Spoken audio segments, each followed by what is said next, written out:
When Wade Harlow spotted smoke rising from the abandoned Miller cabin on the hottest morning of summer, he expected squatters, drifters, or trouble. What he found instead was a woman who looked him dead in the eye without flinching, a woman with secrets deep enough to bury a man's empire and courage sharp enough to reclaim what powerful men had stolen. In the scorching heart of the Northern Territory, where land means everything and justice bends for money, one forged signature had destroyed Nora Callahan's life. But she wasn't running anymore. She was preparing to fight back. If you're ready to discover how one woman's refusal to disappear brought down the most dangerous land thief in 3 counties, stay with me until the end. And when you do, hit that like button and comment what city you're watching from. I want to see how far Nora's story travels. The sun hadn't fully cleared the eastern ridge when Wade Harlow saddled his bay gelding and rode out to check the far property lines. It was the kind of morning that promised brutality by noon. The sky already bleached pale gold, the air thick and still, cicadas building their electric hum in the cottonwoods along the dry creek bed. Wade preferred these early hours when the Northern Territory showed its gentler face, before the heat turned the land into something hostile and unyielding. He'd built his reputation on discipline. While other ranchers slept through dawn or delegated their hardest work, Wade rode his own fences, inspected his own water sources, and knew every gully and granite outcrop across his 12,000 acres. The Harlow Ranch wasn't the largest spread in Ash Hollow, but it was the most profitable, the most efficiently run, and the most respected. Wade had spent 15 years ensuring that every decision he made added value, eliminated waste, or secured advantage. He didn't gamble. He didn't speculate. He calculated. Which was why the thin column of smoke rising from the old Miller cabin stopped him cold. Wade reined in his horse and stood in the stirrups, squinting against the early glare.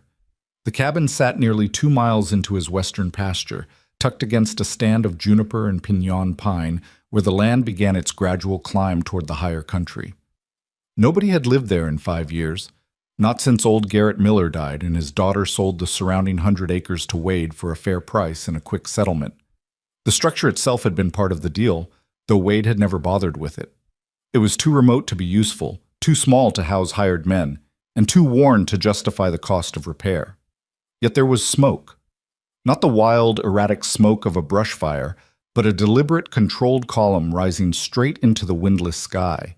Wade touched his heels to the gelding's flanks and moved forward at a steady lope, his hand instinctively checking the rifle in its scabbard. He wasn't a man prone to panic, but he understood the mathematics of isolation. Out here, 2 miles from the main ranch buildings, trouble could unfold without witness or interruption. Squatters, drifters, men running from the law or their debts. Any of them might see an abandoned cabin as temporary shelter. Most would move on when confronted. Some wouldn't. As he approached, details emerged that didn't fit the usual pattern of transient occupation. The cleared space around the cabin looked recently swept. The debris of winter storms, fallen branches, pine cones, dead leaves, gathered into a neat pile beside the structure. The old split-rail fence that had sagged nearly to the ground now stood straight, its posts reset and braced. And near the door, a water barrel sat on a sturdy platform, its surface damp in the morning light. Wade dismounted 20 yards out and ground-tied his horse. He approached on foot, every sense heightened, noting the repaired roof shingles, the fresh chinking between the logs, the leather hinges on the door recently oiled and adjusted. This wasn't the work of someone passing through. This was someone settling in. He stopped just outside the door and called out, his voice carrying the flat authority of a man accustomed to being obeyed. "This is private property. You've got 1 minute to show yourself." The door opened. Wade had expected many things. A hard-faced man with desperate eyes, a ragged family fleeing debt, perhaps even an old prospector too stubborn to admit the gold was gone. What he hadn't expected was the woman who stepped into the doorway and regarded him with the calm, measuring gaze of someone greeting an anticipated visitor rather than confronting a threat. She was perhaps 30, dressed in sturdy cotton that had seen hard use but remained clean and carefully mended. Her dark hair was pulled back in a simple braid, and her hands, work-roughened, capable, rested loosely at her sides. She wasn't beautiful in the decorative sense that Ash Hollow's town women cultivated, But there was something arresting in her stillness, in the way she held Wade's stare, without defiance or submission, simply meeting him as an equal on terms she'd already accepted. "Mr. Harlow," she said. Not a question. A statement of recognition. Wade kept his expression neutral, though his mind raced through the implications. She knew who he was. She'd prepared for this encounter, which meant she'd been here long enough to learn about him, and confident enough to stay despite knowing the land belonged to someone with the resources to remove her. "You have me at a disadvantage," Wade said. "Nora Callahan." She offered neither explanation nor apology. "Mrs. Callahan, this cabin and the land it sits on belong to the Harlow Ranch. I don't recall authorizing anyone to take residence here." "You didn't." Nora stepped back from the doorway in a gesture that was somehow both invitation and challenge. "But I'm here all the same. You might as well come in and see what I've done before you decide what happens next." Wade hesitated. The smart play was to ride straight back to the ranch, return with 2 of his men, and remove her by force if necessary. Trespassing was trespassing, regardless of how composed the trespasser appeared. But something in Nora's manner suggested that the usual solutions wouldn't apply here, that she'd anticipated exactly this moment and prepared for it with the same thoroughness evident in the swept yard and repaired fence. He ducked through the low doorway. The interior stopped him completely. What should have been a ruin of broken furniture and animal droppings was instead a space of surprising order and intention. The floor had been scrubbed clean, the gaps between floorboards sealed with careful strips of cloth and pitch. The old stone fireplace had been repointed, its chimney drawing cleanly, explaining the smoke that had drawn Wade's attention. A narrow bed frame in the corner held a thin mattress that looked recently aired, covered with a faded but spotless quilt. Shelves along one wall held modest supplies: flour, beans, coffee, a few tins, all arranged with precise economy. A small table and single chair occupied the space near the window, where morning light fell across a handful of books, a writing kit, and what looked like surveyor's maps. "You've been busy," Wade said. "I needed a place no one would think to search." Nora moved to the fireplace and used a rag to lift the coffee pot from where it sat warming at the edge of the coals. "I can offer you coffee, though I imagine you'll want to get straight to the part where you tell me to leave." That would be the conventional approach. "But you're calculating something else." Nora poured coffee into a tin cup and held it out to him. "I can see it in how you looked at the fence posts and the roof repairs before you knocked.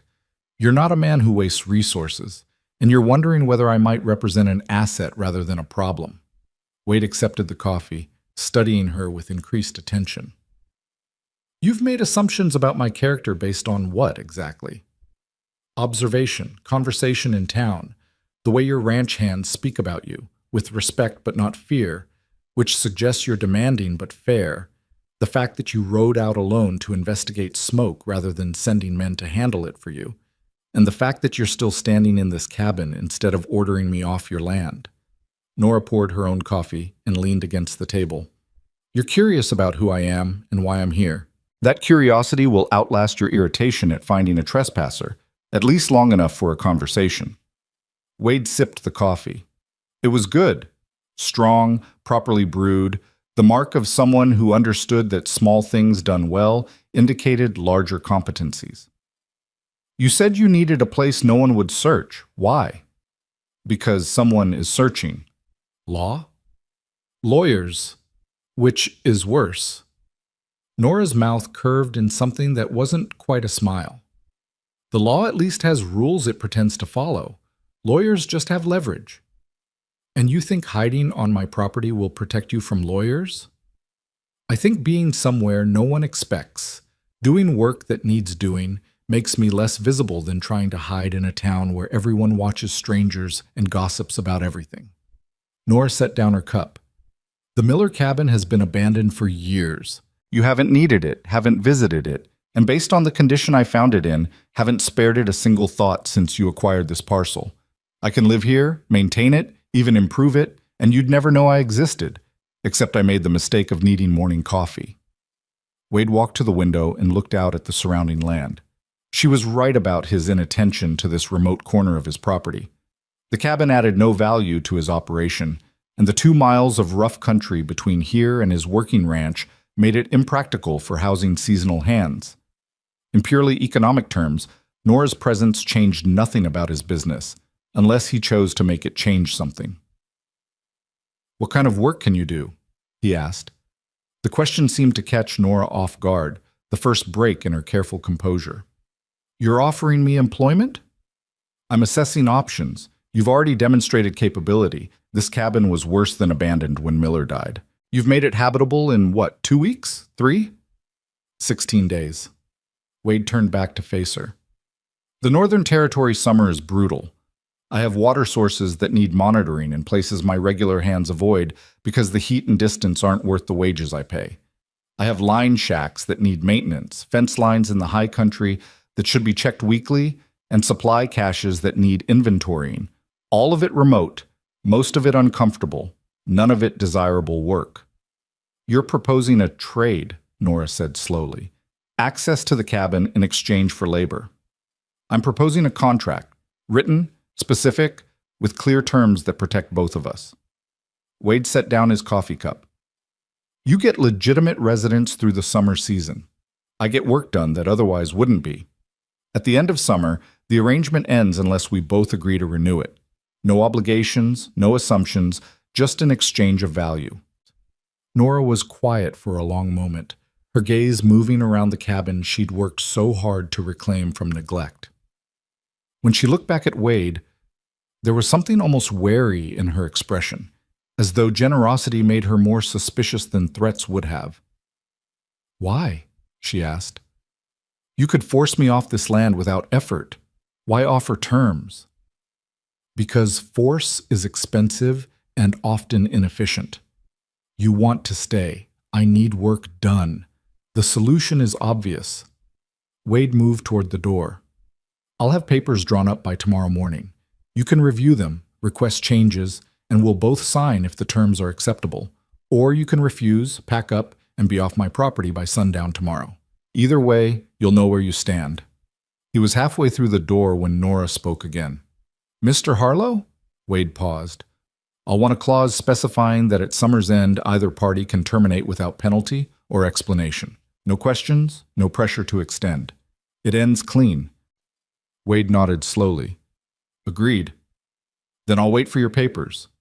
Wade rode back toward the main ranch as the sun climbed higher and the air began to shimmer with building heat. His mind worked through the implications of what he'd just initiated. Nora Callahan was running from something or someone, that much was certain. The carefully rebuilt cabin, the remote location, the watchful intelligence in her eyes, all of it pointed to a woman who'd learned to trust her own judgment over anyone else's promises. Smart. Wade had built his success on recognizing capability in unlikely places, on understanding that the best arrangements served mutual interest rather than one-sided advantage. Nora needed security and invisibility. He needed difficult work completed by someone reliable. The mathematics were clean. But there was something else, something that nagged at the edge of his usual calculations. The way Nora had stood in that doorway, meeting his gaze without flinching. The precision of her work on the cabin, the fact that she'd added her own clause to his proposed contract, claiming agency rather than accepting charity. She wasn't a woman who'd been broken by whatever had driven her to his remote corner of the territory. She was a woman who'd made strategic choices about survival and was prepared to defend them.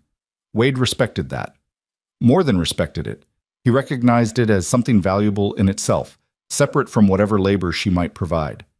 By the time he reached the ranch house, he'd already begun drafting the contract terms in his mind. Clear language, specific duties, fair compensation that acknowledged the harshness of the work. And at the bottom, in plain terms, the clause Nora had requested. Either party could walk away at summer's end, no questions asked. He spent the rest of the day on routine ranch business. But that evening, after his men had finished dinner and dispersed to the bunkhouse or their own pursuits, Wade sat at his desk and wrote out the contract by lamplight. He kept the language simple and direct, avoiding the Baroque legal phrasing that gave lawyers room to reinterpret intent. Nora would read every word, he was certain of that.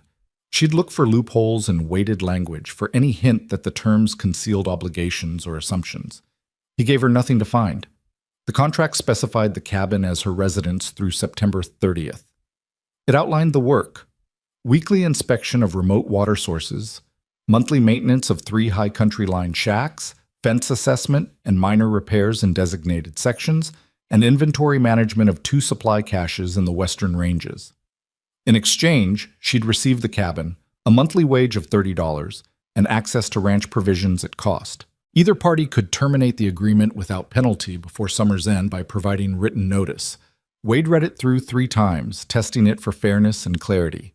Then he signed his name at the bottom and set it aside to take to Nora the next morning. He slept poorly, which annoyed him. Wade prided himself on his ability to make decisions and move forward without second-guessing, but something about Nora Callahan disrupted his usual certainty. She was a variable he couldn't fully calculate, a problem he couldn't solve with the straightforward methods that had always served him. By the time false dawn grayed the eastern sky, Wade was already dressed and saddling a fresh horse. He rode out to the Miller cabin with the contract folded in his shirt pocket, arriving just as the first sunlight touched the tops of the juniper trees. Nora was outside, working on the fence line. She'd stripped to a simple work shirt, sleeves rolled to her elbows, and was using a rock hammer to drive a new support post into the hard ground. Sweat darkened the fabric between her shoulder blades, and her braid had come partially loose, dark strands escaping to frame her face. She didn't stop working when Wade approached, just acknowledged him with a brief glance and continued hammering. Wade dismounted and watched her work. She had good form, economical movements, proper leverage, no wasted effort. When the post was seated to her satisfaction, she straightened and wiped her forehead with her sleeve. "You're early," she said. The contract. Wade pulled the folded paper from his pocket and held it out. Nora didn't take it immediately. She looked at Wade, then at the document, as though weighing some calculation he couldn't follow. Finally, she took it and moved to sit on the fence rail, unfolding the paper in her lap. She read slowly, her finger following each line. Wade said nothing, just stood holding his horse's reins and watching her face for reactions. She showed none, her expression remaining neutral and focused. But he noticed she read certain sections twice. The termination clause, the compensation terms, the specific work descriptions. When she finally looked up, there was something almost surprised in her eyes. "This is fair. Did you expect otherwise?" "In my experience, Mr. Harlow, when powerful men offer contracts to women with nowhere else to go, fairness is rarely the primary consideration." Nora stood and walked toward the cabin. "Come inside. I want to make an addition." Wade followed her into the cabin's dim interior. Nora went to the small table where her writing kit sat and selected a pen, dipping it carefully in the ink bottle. She turned the contract over to the blank space on the back and wrote in clear, confident script. When she handed it back to Wade, he read her addition. "This contract expires automatically on September 30th unless both parties agree in writing to extend or renew. No obligation, expressed or implied, exists beyond the stated term. Either party may terminate earlier by providing 3 days written notice. Upon termination or expiration, the cabin will be returned in the same or better condition than received, and all agreed work will be compensated in full." "You're protecting yourself from pressure to extend," Wade said. "I'm clarifying what you already wrote, making it impossible to reinterpret later." Nora met his eyes. "You've been fair in these terms, Mr. Harlow, but fair men sometimes convince themselves that their continued fairness creates obligation. I want us both to understand that nothing about this arrangement gives either of us claim on the other beyond what's written here." Wade read her addition again, testing it for any way it might limit his legitimate interests. It didn't. If anything, it made the agreement cleaner, more defensible against any future dispute. "I can accept this language." "Then we have a contract." Nora held out her hand. Wade shook it, her grip firm, her calluses evident against his palm, then signed his name below her addition. Nora signed as well, her signature neat and certain. They stood in the close quarters of the cabin, contract between them, morning light slanting through the window to illuminate the dust motes stirred by their movement. "When do you want me to start?" Nora asked. "Tomorrow. Today, settle in properly. I'll have one of my men deliver a pack horse, survey maps of the property with the water sources and line shacks marked, and supplies for your first week." Wade folded the contract and returned it to his pocket. The western water sources are the priority. We've had dry weeks, and I need to know which springs are still flowing strong. I'll check them all by week's end. The heat? I know about heat, Mr. Harlow. I grew up in territory like this. I'll ride early, rest midday, and finish in evening cool. I'm not reckless, just determined. Wade nodded, accepting her competence without further question. He moved toward the door, then paused. The lawyers you mentioned. If they're searching for you, they might eventually think to ask questions in Ash Hollow. People will have seen you in town when you bought supplies. I was careful, paid cash, kept conversation short, didn't use my real name. Nora leaned against the doorframe, silhouetted against the brightening morning beyond. But if they do find me, this contract gives me legal standing to be here. I'm not trespassing. I'm not hiding. I'm employed, and I have every right to work in whatever remote corner of your property the job requires. Clever.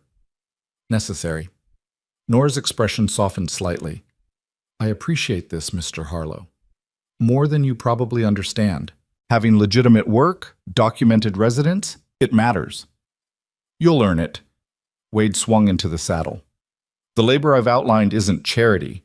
It's hard, isolated work that my regular hands actively avoid. You'll be riding alone in country where a broken leg could be fatal, checking water sources that might be dry or contaminated, and sleeping in line shacks that haven't been maintained in months.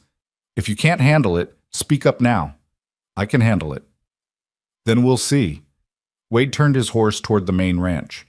My man will be here this afternoon with your supplies and maps. His name is Thomas. He's trustworthy, and he won't ask questions you don't want to answer. Wade rode away without looking back, but he felt Nora's gaze following him across the open ground until distance and heat shimmer obscured her completely.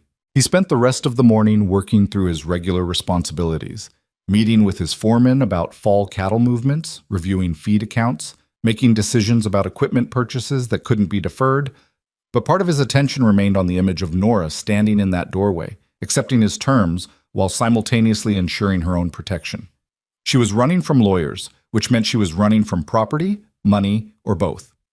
Someone with resources was trying to find her, and she'd chosen the hardest possible path to stay hidden, not in a city where anonymity came from crowds, but in wilderness where anonymity came from sheer distance and the harshness that kept casual searchers away. Wade didn't know her full story. Didn't need to, he told himself. The contract covered what mattered. Work exchanged for security. Both parties clear about the terms and the limits.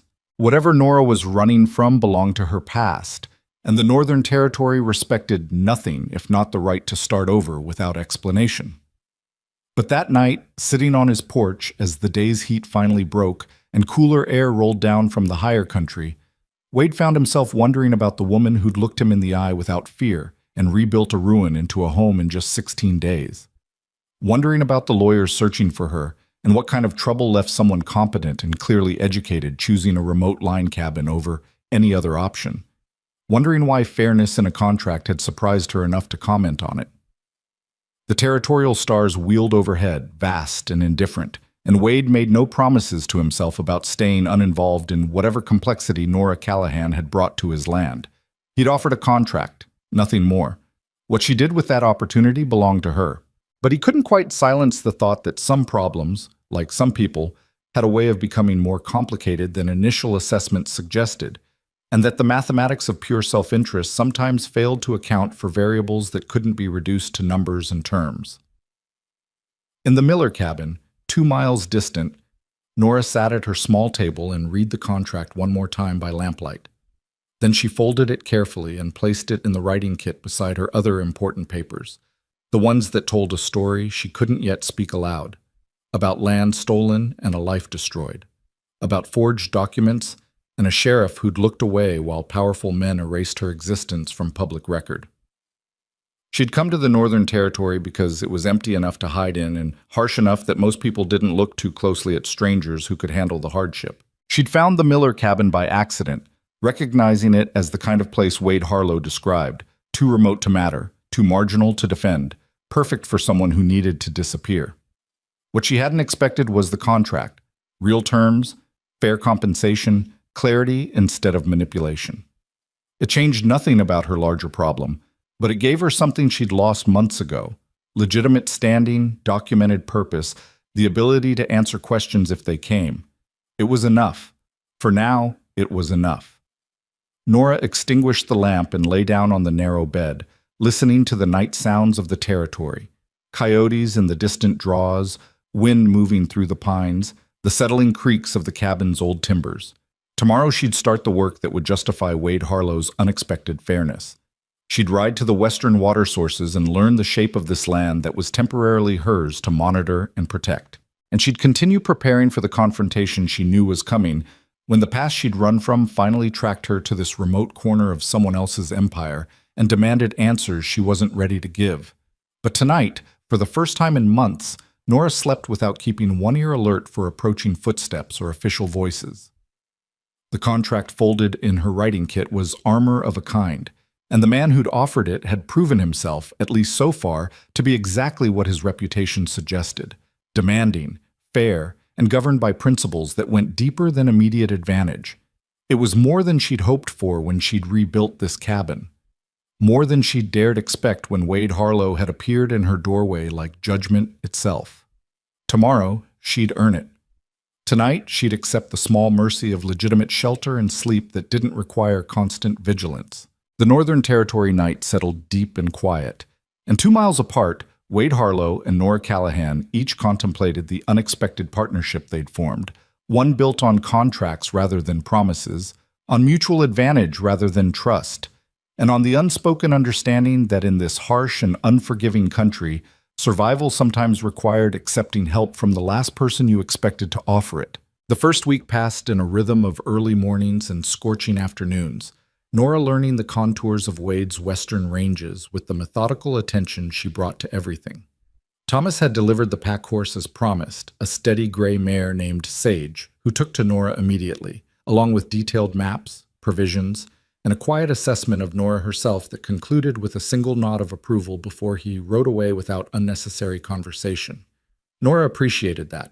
She'd had enough of men who used words like weapons or shields, who talked around truth instead of through it.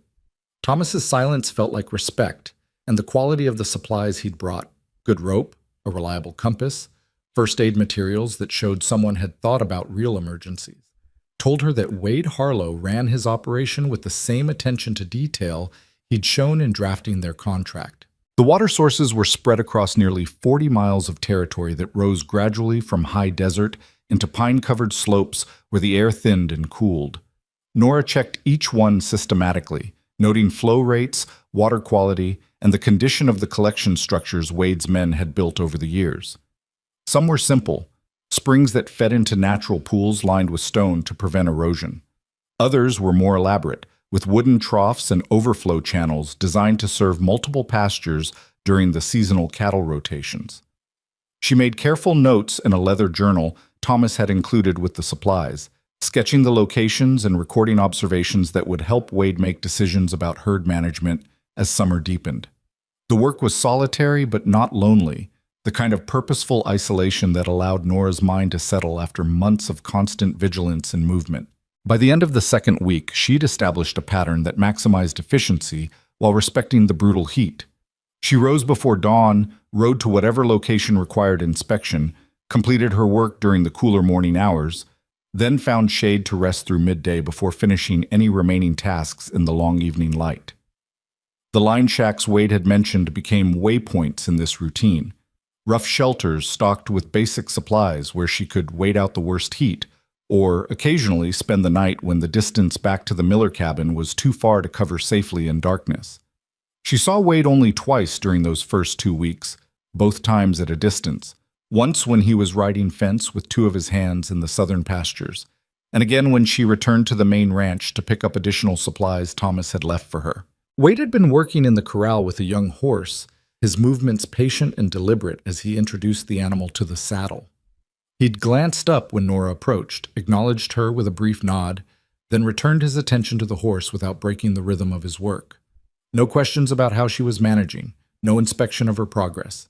Just the silent assumption that she'd fulfill her part of the contract because she'd agreed to it, and Wade Harlow's world apparently operated on the principle that people did what they said they'd do. It was disorienting in its simplicity. On the 16th day of her employment, Nora rode into the high country to check the northernmost line shack, a small structure tucked into a stand of ponderosa pine where the elevation brought genuinely cool air and the scent of resin. The shack needed work, missing shingles, a door that hung crooked on rusted hinges, gaps in the chinking that would let in rain and snow come fall. She spent the morning making repairs with materials she'd hauled up on Sage, losing herself in the physical satisfaction of fixing things that were broken. She was resetting the door hinges when she heard horses approaching from downslope. Nora's hand moved instinctively to the rifle leaning against the shack's wall, then relaxed when she recognized Wade's bay gelding and Thomas riding beside him on a rangy buckskin.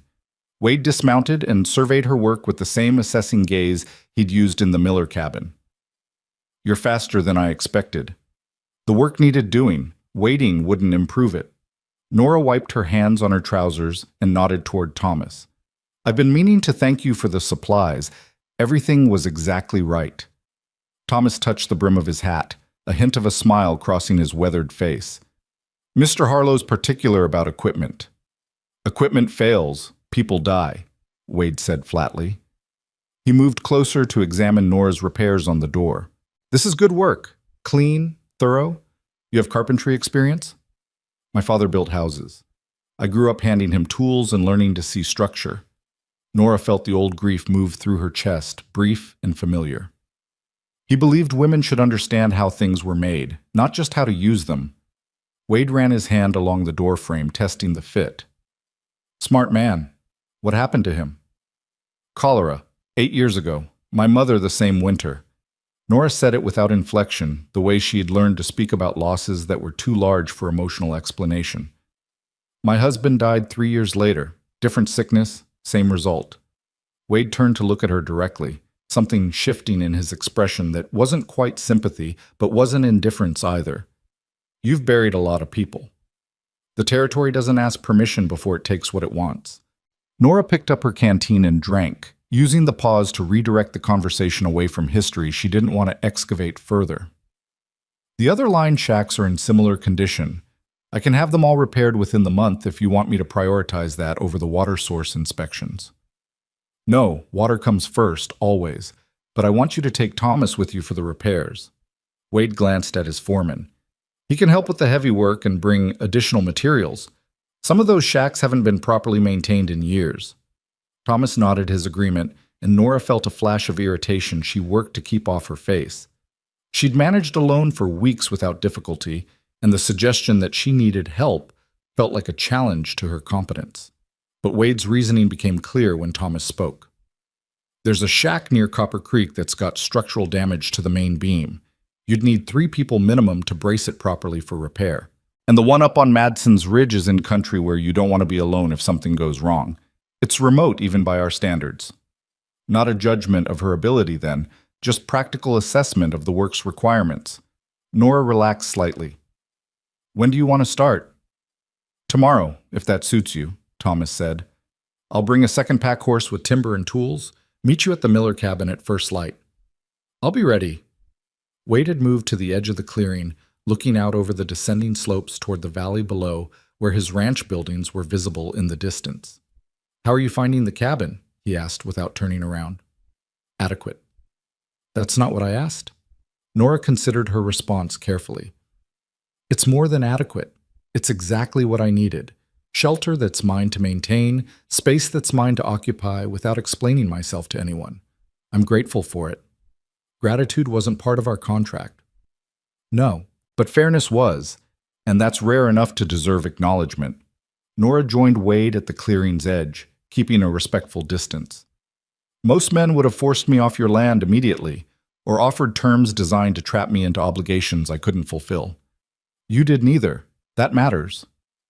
Wade was quiet for a moment, his gaze still fixed on the distant valley. When he spoke, his voice carried a weight that suggested he was saying something he'd thought about carefully. "I don't believe in solutions that create more problems than they solve. You needed security. I needed work done. The contract serves both interests without requiring either of us to pretend it's about anything else." "Is that how you approach everything? Pure calculation?" "It's how I've built everything I have." Wade turned to face her, and Nora was struck by the directness of his attention. The way he looked at her like he was reading a balance sheet where every column had to reconcile perfectly. Sentiment is expensive, clarity is efficient. I prefer efficiency. And yet you're out here checking on work you could have Thomas report on. A flicker of something, amusement maybe, or acknowledgement of being caught in a small inconsistency crossed Wade's face. I like to see things for myself. Reports can miss context. Thomas cleared his throat diplomatically. We should head back if we want to reach the ranch before the afternoon heat gets truly miserable. Wade nodded and moved toward his horse, then paused. Nora, if you encounter anyone asking questions about you in Ash Hollow or on the range, I want to know about it immediately. Don't try to handle it alone. The shift in his tone, from employer to something more protective, sent a small warning pulse through Nora's chest. I can manage my own problems. I'm sure you can. But you're working for me now, which means your problems become my business if they interfere with the operation of this ranch. Wade swung into the saddle with the easy grace of someone who'd spent more of his life on horseback than on foot. That's not charity or interference. That's protecting my investment. He rode away with Thomas before Nora could formulate a response, leaving her standing in the pine-scented clearing with the uncomfortable recognition that Wade Harlow was more perceptive than his reputation for cold calculation suggested. He'd seen through her careful neutrality to the watchfulness beneath, had recognized that someone running from lawyers would be alert for questions and searchers, and he'd positioned his offer of protection as business necessity rather than personal concern, giving her a way to accept help without admitting vulnerability. Nora finished her work on the line shack, secured everything properly, then rode back to the Miller cabin in the long evening light, thinking about the layered complexity of the man who'd become her employer. Wade presented himself as purely rational, governed entirely by self-interest and efficiency, but his actions suggested something more nuanced, a capacity for strategic kindness that served practical purposes while also acknowledging the human reality of the people he worked with. It made him harder to predict. Easier to trust, perhaps, but harder to predict. The next morning, Thomas arrived at the Miller cabin precisely at dawn with 2 loaded pack horses and a work plan that impressed Nora with its thoroughness. They spent the day repairing the Copper Creek line shack, Thomas proving to be a skilled carpenter who worked with the same quiet competence he brought to everything else. They didn't talk much beyond what the work required, but the silence was comfortable. 2 people solving problems together without needing to fill the space with unnecessary conversation. By mid-afternoon, they'd replaced the damaged beam, reinforced the walls, and sealed the roof against weather. Thomas surveyed their work with satisfaction, then pulled out the canteen and offered it to Nora first. "You're good with your hands," he said. "Wade mentioned you had building experience, but I wasn't sure what that meant in practical terms." "It means I know which end of a hammer to use and how to read wood grain." Nora drank and handed back the canteen. "Does Wade always check people's backgrounds this thoroughly?" "Only when he's making decisions that matter." Thomas took a long swallow, then stoppered the canteen. "You wondering if he's digging into your past?" "I'm wondering what kind of man he is when nobody's watching." Thomas considered that while he secured the canteen to his saddle. Wade Harlow is exactly who he appears to be, fair, demanding, and honest about what he wants. He doesn't pretend friendship when he means business, and he doesn't make promises he can't keep. But he remembers kindness, and he remembers loyalty, and he pays both back with interest. That sounds like more than just an employer. It is. I've worked for Wade 8 years, and in that time he's never lied to me, never cheated me, and never asked me to do something he wouldn't do himself. Thomas met Nora's eyes directly. He's also never asked me to explain why I showed up in Ash Hollow with nothing but a horse and the clothes on my back, or why I don't talk about anything that happened before I started working for him. Some men respect privacy. Wade's one of them. Nora absorbed that information, understanding what Thomas was really telling her, that Wade's ranch attracted people who needed fresh starts without interrogation, and that the careful non-interference she'd experienced wasn't unique to her situation. It was how Wade operated with everyone, creating space for competence to matter more than history. They worked together for the next week, moving from one line shack to the next, establishing a partnership built on shared capability and mutual respect for silence. Thomas taught Nora the specific quirks of Wade's property, which valleys held water longest, where the best shelter could be found if storms came up suddenly, which sections of fence line required extra attention because the ground shifted seasonally. In return, Nora's observations about the water sources helped Thomas refine his understanding of the ranch's hydrology, information that would prove valuable when planning the fall cattle movements. It was during this week of working together that Nora began to understand the deeper structure of Wade Harlow's operation. The ranch wasn't just well-run in the superficial sense of profitable and organized. It was built on a foundation of mutual respect between Wade and his people, a recognition that adults who did their work well deserved to be treated as professionals rather than subordinates. Thomas had authority to make decisions in his domain without constantly seeking Wade's approval. The other hands, Nora met several during supply runs to the main ranch, operated with similar autonomy, each person clear about their responsibilities and trusted to fulfill them. It was the opposite of every other ranching operation Nora had encountered, where owners ruled through intimidation or micromanagement, where workers were interchangeable and disposable. Wade had built something different, and the proof was in how his people spoke about him, with respect but not fear, with loyalty that came from recognition rather than dependence. On the 8th day of working with Thomas, they finished repairs on the Madsen Ridge shack and started back toward the lower elevations in late afternoon. The descent was steep and rocky, requiring attention to footing, but Thomas's horse knew the path well, and Nora's mare followed confidently. They were perhaps halfway down when Thomas suddenly reined in his horse and held up a hand for silence. Nora stopped immediately, her senses sharpening. Thomas was staring downslope, his body tense in the saddle. She followed his gaze and saw what had caught his attention: 3 riders on the trail below, moving upward toward them at a steady pace. "You recognize them?" Nora asked quietly. "No, and anyone coming up this trail should be Wade's people, because it doesn't lead anywhere except our line shacks, and eventually off our property into high country that nobody uses." Thomas's hand moved subtly toward the rifle in his saddle scabbard. "Could be hunters who got lost, but the way they're riding looks purposeful." Nora's chest tightened. 3 men searching the most remote corners of Wade's property, moving with intention rather than the casual meandering of lost travelers. It could be coincidence, or it could be exactly what she'd been preparing for since the day she'd arrived in the Northern Territory. "What do you want to do?" Thomas asked, and Nora noticed he was asking her, not deciding for her. "Meet them. If they're looking for something specific, avoiding them will only confirm they're on the right path." Nora kept her voice steady despite the adrenaline beginning to move through her system. "But stay alert." They continued down the trail, closing the distance with the 3 riders. As they drew nearer, Nora studied the men carefully. Not ranch hands. Their clothes were too clean, their horses too well groomed for people who worked outdoors daily. But not wealthy either. The middle space between those extremes, where lawyers and land agents and other professional trouble lived. The lead rider raised a hand in greeting as they met on a relatively flat section of trail. He was perhaps 50, with a neat mustache and eyes that assessed everything without appearing to look directly at anything. "Afternoon. Didn't expect to encounter anyone up here." "This is private property," Thomas said evenly. "Harlow Ranch. You're trespassing." "Are we?" The man's surprise seemed genuine, though Nora didn't trust it.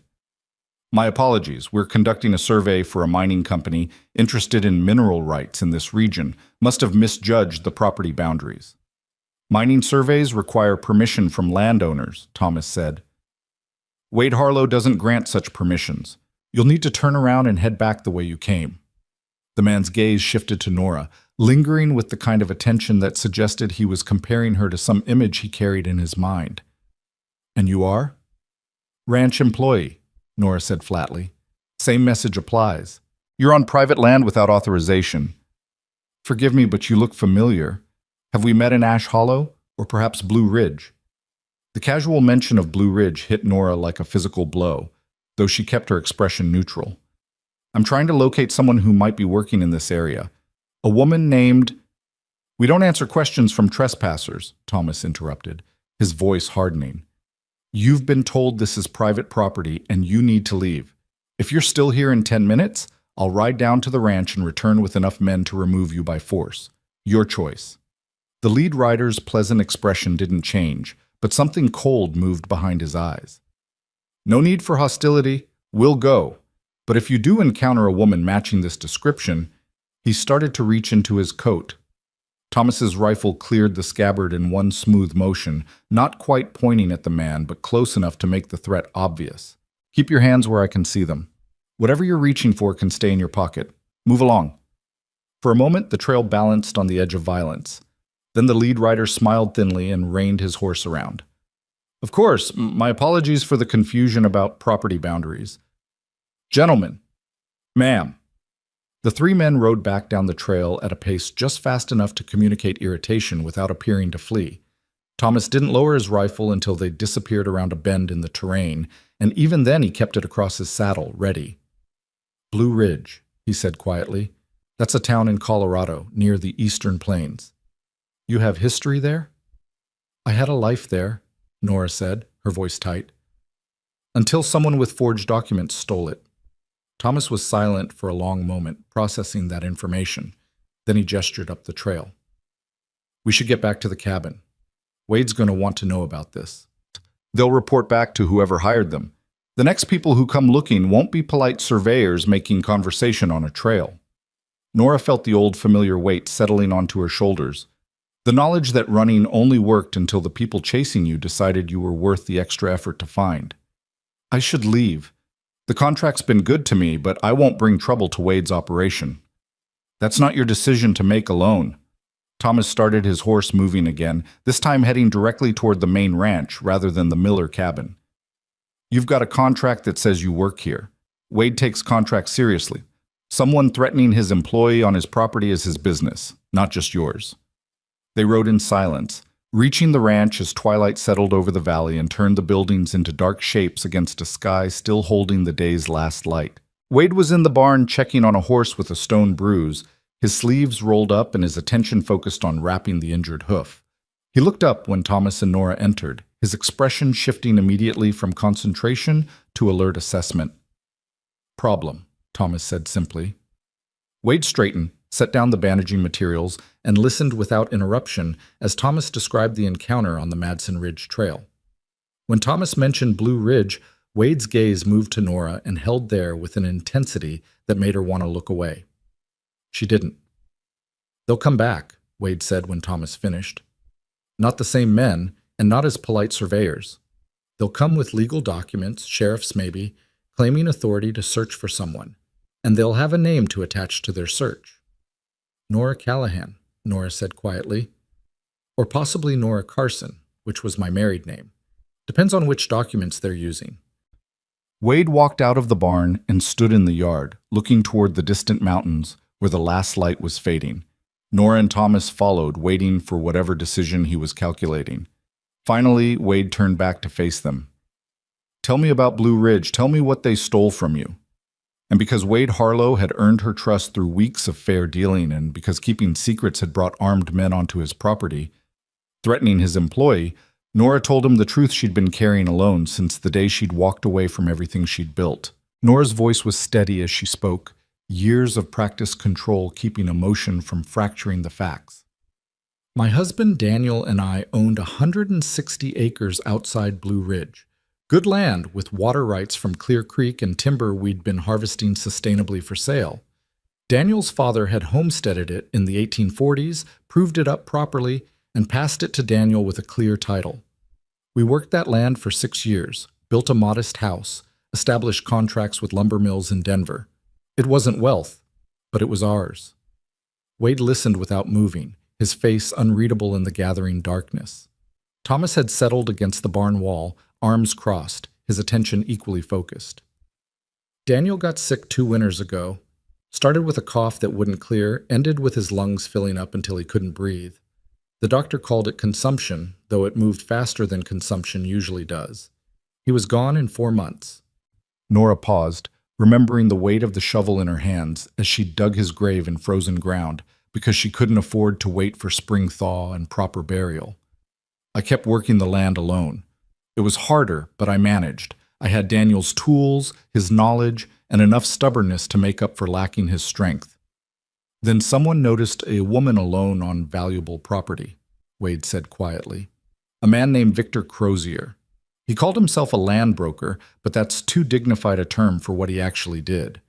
Crozier specialized in finding property owned by people who couldn't defend their claims: widows, elderly homesteaders, anyone without family or legal protection. He'd manufacture documents showing the land belonged to someone else, usually a fictitious person or a dead relative whose estate could be manipulated. Then he'd file those documents with the county recorder, wait a few months for them to become part of the official record, and suddenly the real owner would find themselves accused of trespassing on their own property. Thomas made a disgusted sound.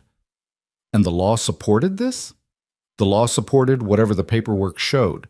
Crozier was very good at making fraudulent documents look legitimate.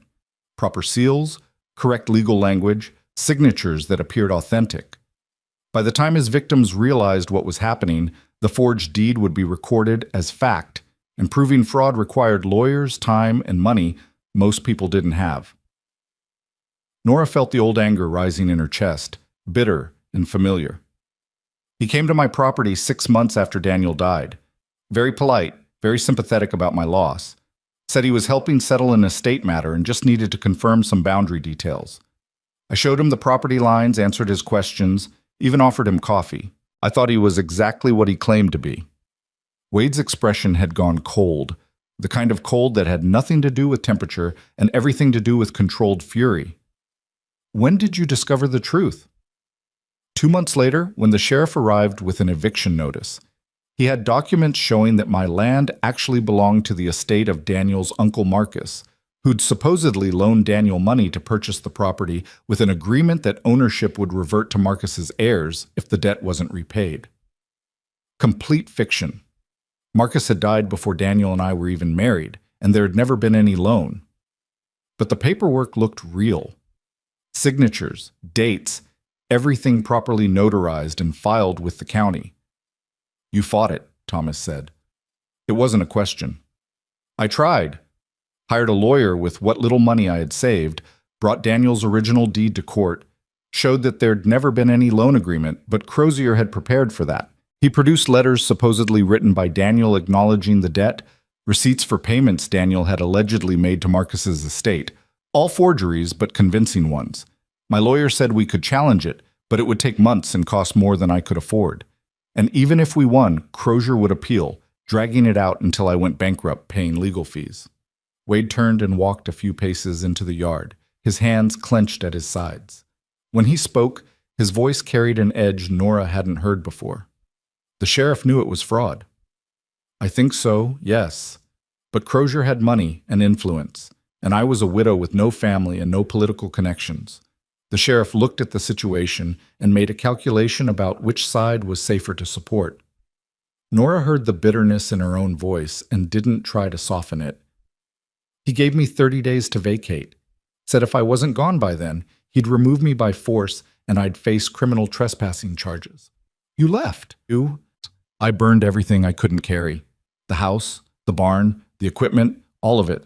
If Crozier wanted my land, he could have the land, but I wasn't leaving him anything of value on it. The memory of those flames climbing into the winter sky still gave Nora savage satisfaction. Then I walked away and kept walking until I reached territory where Crozier's name meant nothing and nobody asked questions about women traveling alone. Wade was silent for a long moment, staring toward the mountains that were now just dark shapes against a slightly less dark sky. Finally, he turned back to face Nora. The men on the trail today, they work for Crozier? Almost certainly. He wouldn't come himself, too smart for that. But he'd hire people to track down anyone who might cause him problems. I made the mistake of telling my lawyer I'd find a way to prove the fraud and take back what was mine. That probably got back to Crozier, and men like him don't ignore threats, even from powerless widows. Nora straightened her shoulders, meeting Wade's gaze directly. I'll pack tonight and be gone by morning. I won't bring this to your door. You'll do no such thing. Wade's voice cut through the darkness with absolute finality. You have a contract. More than that, you've earned your place here through competent work. I don't abandon employees because someone threatens them, and I sure as hell don't let fraudulent land brokers dictate who works on my property. Wade, you don't understand what Crozier is capable of. I understand exactly what he's capable of. I've dealt with men like him before. Wade moved closer, and even in the dim light, Nora could see the fierce determination in his expression. Men who profit from other people's vulnerability, who use the law as a weapon while violating every principle the law is supposed to protect. They operate on the assumption that their victims are too weak or too isolated to fight back. But you're not isolated anymore, Nora. You're part of my operation, which means you have resources. Thomas spoke up quietly. Wade's right. Crozier's probably used to people folding when he applies pressure. He's not used to running into someone with Wade Harlow's resources and reputation. This isn't your fight, Nora said, though part of her desperately wanted it to be. The moment Crozier's men came onto my property and threatened my employee, it became my fight. Wade's tone allowed no argument. Tomorrow morning, I'm riding into Ash Hollow. The county recorder's office will have copies of any documents Crozier filed in Blue Ridge, assuming he's been expanding his operations into other territories. If not, I'll send telegrams to Blue Ridge and Denver, start pulling the thread until we find where the fraud is documented. Once we have the actual forged documents, we can dismantle his entire operation. It won't be that simple, Nora warned. Crozier's protected himself carefully. The documents will look legitimate, and challenging them requires proof of forgery that's almost impossible to establish after the fact. Almost impossible isn't the same as impossible. Wade's voice carried absolute certainty.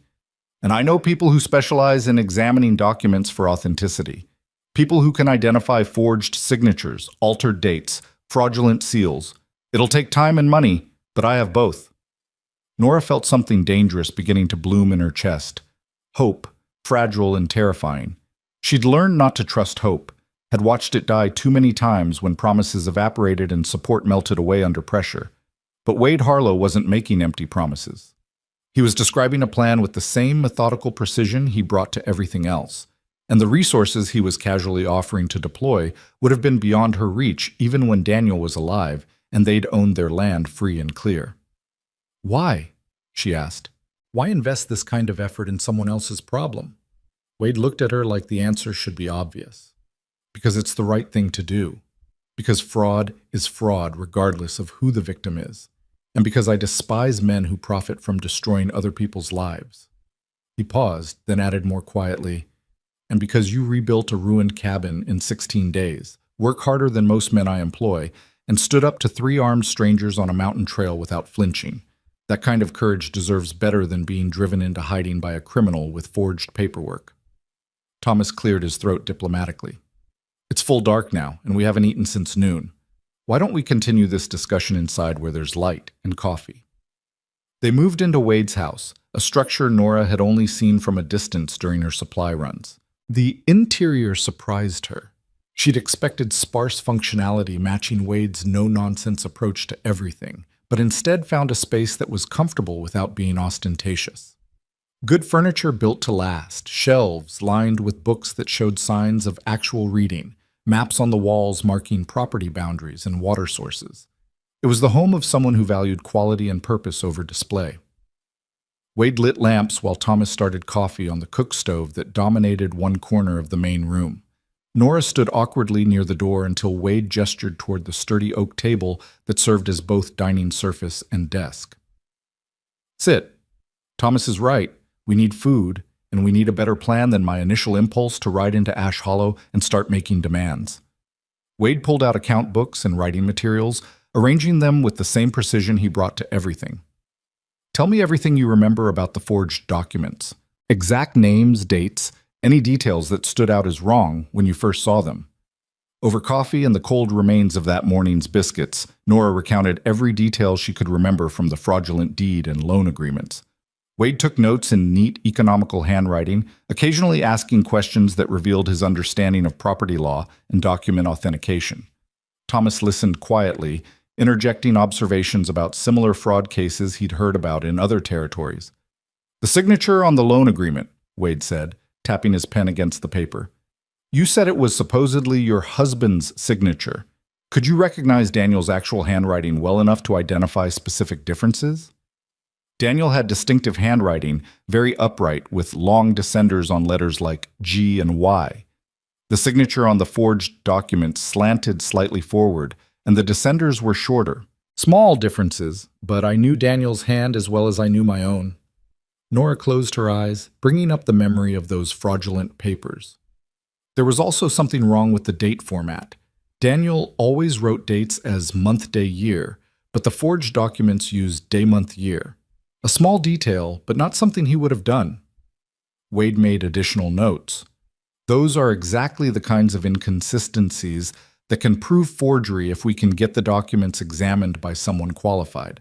The problem is getting access to the original documents that Crozier filed with the county. They won't just hand them over to someone asking questions on behalf of the person they've already ruled against. But they might provide them to another landowner inquiring about potential property disputes affecting adjacent territories, Thomas suggested. Wade, you've got holdings throughout this region. You could claim you're investigating possible fraud affecting property values and boundary integrity. That gives you legitimate standing to request document review. Wade nodded slowly. That could work. And if the Ash Hollow Recorder's Office doesn't have the Blue Ridge filings, I can use the same justification to request copies from Colorado. It'll take time, but it establishes legal basis for the inquiry. Crozier will hear about it, Nora said. The moment someone starts asking questions about his documents, word will get back to him. Good. Let him hear about it. Let him know that his fraud has attracted the attention of someone with resources to fight back. Wade's expression was cold and satisfied. Men like Crozier are used to operating in shadows, picking off isolated victims who can't mount effective resistance. They're not used to someone shining light directly on their methods. The attention alone might be enough to make him back off. Or it might make him more aggressive, Nora countered. If he thinks I'm a genuine threat to his operation, he won't just send polite investigators. He'll come with legal force, sheriffs, eviction notices, criminal charges if he can manufacture them. Then we make sure we move faster than he does. Wade stood and moved to one of the bookshelves, pulling down a thick volume that turned out to be a directory of territorial lawyers and legal professionals. I know a man in Denver, specializes in property disputes and document fraud. Arthur Brennan. We served together during the war, and he owes me favors I've never collected on. If anyone can identify the specific methods Crozier used to forge those documents, it's Arthur. Thomas refilled the coffee cups while Wade drafted a telegram to send first thing in the morning. Nora watched them work. These two men who'd absorbed her problem into their own concerns with a matter-of-fact efficiency that still felt surreal. She'd spent months convinced that her only option was hiding, that confronting Crozier required resources she'd never possess. Now Wade was casually deploying lawyers and calling in favors from specialists, treating the dismantling of Crozier's fraud as just another problem to be solved through proper application of resources and strategic thinking. This will cost you money, Nora said quietly. Legal fees, document examination, telegrams, possibly travel if your lawyer friend needs to come here or go to Blue Ridge. I can't pay you back. The contract wage is fair, but it won't cover expenses like this. Wade didn't look up from his writing. I'm not asking you to pay me back. Consider it an investment in ensuring that property rights in this region remain legitimate and fraud-free. If Crozier's operating in Colorado, he could expand into Wyoming or Montana, start targeting properties near mine. Better to stop him now than deal with him when he's stolen land adjacent to my holdings. It was a rationalization that let Nora accept help without feeling like charity, and she recognized it as such. Wade was giving her the same thing he'd given her with the contract, a framework that preserved her dignity while providing genuine support. She nodded acceptance, understanding that arguing would insult both of them. They worked until past midnight, building a comprehensive strategy that addressed both immediate security. Thomas would assign 2 ranch hands to keep watch on the property approaches, looking for Crozier's investigators, and longer-term legal action. Wade would ride to Ash Hollow at first light, send telegrams to his lawyer friend and to the Blue Ridge County Recorder, and begin the formal process of requesting document review. Meanwhile, Nora would continue her contract work but stay closer to the main ranch, where help was readily available if Crozier's men returned with more aggressive intent. Thomas finally stood and stretched, his joints popping audibly. It's late and tomorrow's going to be demanding. Nora, you should stay here tonight. The guest room's available, and I'd rather you weren't alone at the Miller cabin until we know more about Crozier's immediate plans. Nora wanted to refuse. Accepting shelter in Wade's house felt like crossing some invisible line between employee and something more personal. But Thomas was right that the Miller cabin's isolation, usually an asset, became a vulnerability when men with unknown intentions were searching the property. She nodded acceptance. Wade showed her to a small but comfortable room upstairs, its window overlooking the darkened valley where the ranch buildings clustered. There's water in the pitcher, extra blankets in the chest if you need them. Help yourself to anything in the kitchen if you wake hungry. He paused in the doorway, his expression difficult to read in the lamplight. Nora, I want you to understand something. What we're doing, going after Crozier, exposing his fraud, it's not just about your land. Men like him operate because good people decide it's easier to look away than to fight. Every time someone lets them win, they get bolder, and the next victim has even less chance of getting justice. So this matters beyond your personal situation. It matters because letting criminals prosper makes the world worse for everyone. You're saying you do this even if I wasn't working for you. I'm saying I do this because it needs doing and because I have the resources to do it properly. The fact that you work for me just made the situation visible to me. Someone else might have found themselves in the same position, and I'd hope someone with resources would help them too. Wade's voice softened slightly. But I won't pretend I'm entirely altruistic. You're good at your work, Nora. You think clearly under pressure, you don't panic when threatened, and you've earned respect from Thomas, which isn't easy to do. I don't want to lose an employee of that quality because some criminal ran you off with forged documents. So yes, there's self-interest involved. I'm just being honest about it.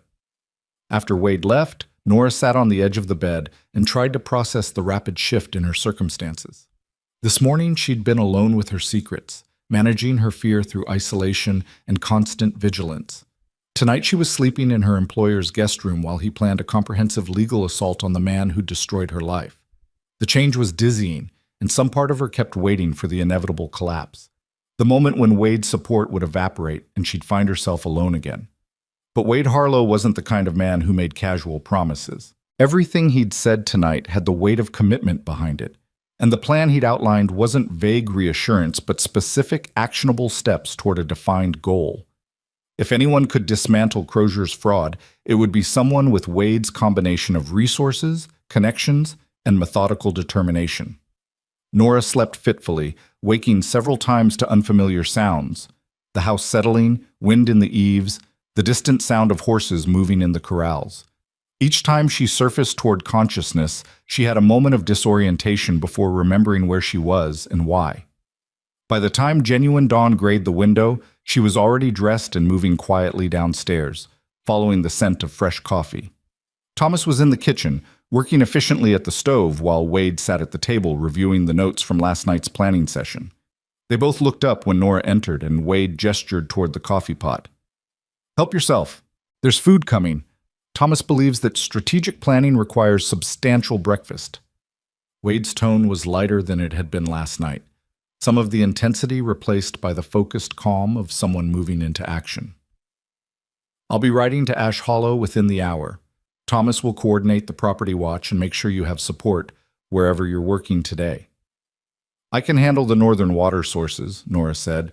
They're due for a weekly inspection, and I'd rather keep to the normal routine than change everything because Crozier's men are searching. Wade considered that, then nodded. Reasonable. But take someone with you. I don't want you alone in remote locations until we know more about Crozier's intentions. They ate breakfast in companionable silence, broken only by practical discussion of the day's tasks. Then Wade saddled his horse and prepared for the ride to Ash Hollow, checking his saddlebags with the same methodical attention he brought to everything. Before mounting, he turned to Nora with an expression of fierce determination. Whatever happens today, whatever response we get from my inquiries, I want you to remember something. You're not alone in this anymore. Crozier's used to fighting isolated victims who have no support and no resources. He's not used to fighting someone who has both, and he's definitely not used to fighting someone who spent 15 years building a reputation for never backing down from what's right. Wade swung into the saddle. By the time I'm done, Victor Crozier is going to regret the day he decided to forge documents and steal land from people who couldn't fight back. That's not a threat. That's a promise. He rode out as the sun cleared the eastern mountains, his figure stark against the brightening sky, and Nora watched him go with the dangerous feeling of hope growing stronger in her chest. She'd learned not to trust promises, had built walls around hope to protect herself from disappointment. But Wade Harlow's promises came with action plans and resources, with the kind of cold determination that had built a thriving ranch from raw territory and created an operation based on respect and mutual benefit. If anyone could bring down Victor Crozier, it would be this man who valued fairness as efficiency and saw justice as good business practice. Thomas touched Nora's shoulder gently. He means it, you know. Every word. I've seen Wade go to battle over principles that cost him money and time because he believes some things matter more than profit. Your situation, what Crozier did to you, that's exactly the kind of injustice Wade can't tolerate. He won't stop until it's resolved properly. I'm not used to people fighting for me, Nora admitted. Then you're about to learn what that feels like. And I'll warn you now, Wade Harlow fighting for something he believes in is a force of nature. He's methodical, relentless, and he doesn't quit until the job is finished completely. Thomas smiled slightly. Crozier's probably used to his victims giving up after the first legal challenge. He has no idea what's about to hit him. They spent the morning preparing for the Northern Water inspection, Thomas assembling supplies while Nora reviewed her notes from previous checks. Two of Wade's hands, men named Carson and Miguel, would accompany them, not to supervise Nora's work, Thomas made clear, but to ensure that if Crozier's investigators returned, they'd face superior numbers and firepower. The day progressed with the routine work that had become familiar to Nora over the past weeks, checking water flow and quality, noting changes that might affect the ranch's operations. But underneath the familiar tasks, her mind kept returning to Wade riding toward Ash Hollow, to telegrams being sent and lawyers being contacted, to the possibility that the fraud she'd thought permanent might actually be vulnerable to sustained, well-resourced challenge. It was late afternoon when they returned to the main ranch and found Wade had already returned from Ash Hollow. His horse tired, but Wade himself energized in a way that suggested productive results. He was in his office with papers spread across the desk, and he looked up with grim satisfaction when Nora and Thomas entered. The Ash Hollow recorder confirmed that Crozier's been filing documents here.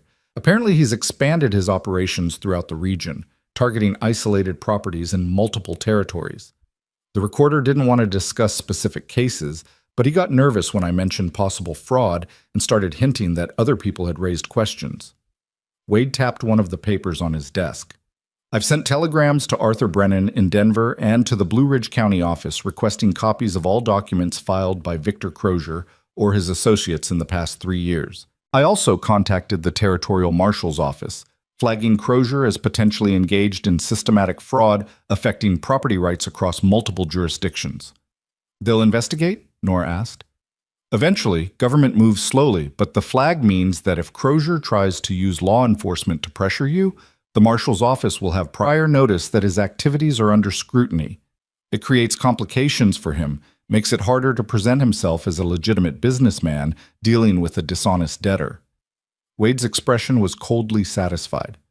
And I made sure to mention that I have substantial holdings in the region and that fraudulent property claims represent a direct threat to legitimate landowners like myself. That tends to get official attention faster than complaints from powerless victims. Thomas leaned against the doorframe, arms crossed. Any response from your lawyer friend? Arthur telegraphed back within 2 hours. He's taking the first train out of Denver tomorrow morning, should be here by tomorrow evening. He's also contacting document specialists he works with, setting up the infrastructure to do proper forensic examination once we get copies of Crozier's filings. Wade looked directly at Nora. This is happening, Nora. We're not just talking about fighting back. We're actively dismantling Crozier's operation. Within a week, maybe 2, we'll have enough evidence to prove fraud and start the legal process of voiding every forged document he's filed. Nora sank into one of the chairs facing Wade's desk, the reality of what he'd accomplished in a single day overwhelming her carefully maintained composure. You did all this in one trip to town. I did what needed doing, made inquiries, sent telegrams, leveraged relationships and reputation to get rapid responses. Wade's voice was matter-of-fact, as though mobilizing lawyers and alerting territorial marshals was routine business. Tomorrow I'll ride to the other nearby towns, repeat the process with their county recorders, build a comprehensive picture of everywhere Crozier's filed documents. The more evidence we gather, the stronger our case becomes. That night, Wade again offered Nora his guest room rather than having her return to the isolated Miller cabin. This time she accepted without hesitation, understanding that the next days would be intense with activity and planning, that staying close to the center of operations made more sense than maintaining the independence she'd valued when hiding was her primary strategy. Over dinner, a substantial meal Thomas prepared with the same quiet competence he brought to everything, they refined their approach based on Wade's discoveries in Ash Hollow. Wade had learned that at least 4 other property owners in the region had lost land to Crozier's schemes, all of them widows or elderly homesteaders without family support. The pattern was consistent and damning, evidence of systematic fraud rather than isolated incidents. If we can get those other victims to provide testimony, it strengthens the case significantly, Wade said. Pattern evidence is powerful, shows intentional criminal behavior rather than simple business disputes. They might be afraid to speak up, Nora said quietly. Crozier probably threatened them, made them believe challenging him was hopeless. I know I felt that way. Then we make it safe for them to speak. We show them they're not alone, that someone with resources is willing to fight on their behalf. Wade's determination was absolute. This isn't just about your land anymore, Nora. It's about stopping a predator who's been operating freely because his victims were too isolated and intimidated to fight back. That ends now. The next 3 days moved with the controlled intensity of a military campaign. Wade orchestrating multiple efforts simultaneously while Nora found herself pulled deeper into the center of action she'd spent months trying to avoid. Arthur Brennan arrived as promised on the evening train, a lean man in his 50s with sharp eyes and the perpetual ink stains of someone who lived among documents. He greeted Wade with genuine warmth, then turned that analytical gaze on Nora with an assessment that felt like being read page by page. "Mrs. Callahan," he said, shaking her hand with firm respect. Wade's telegram was sparse on details but clear on one point.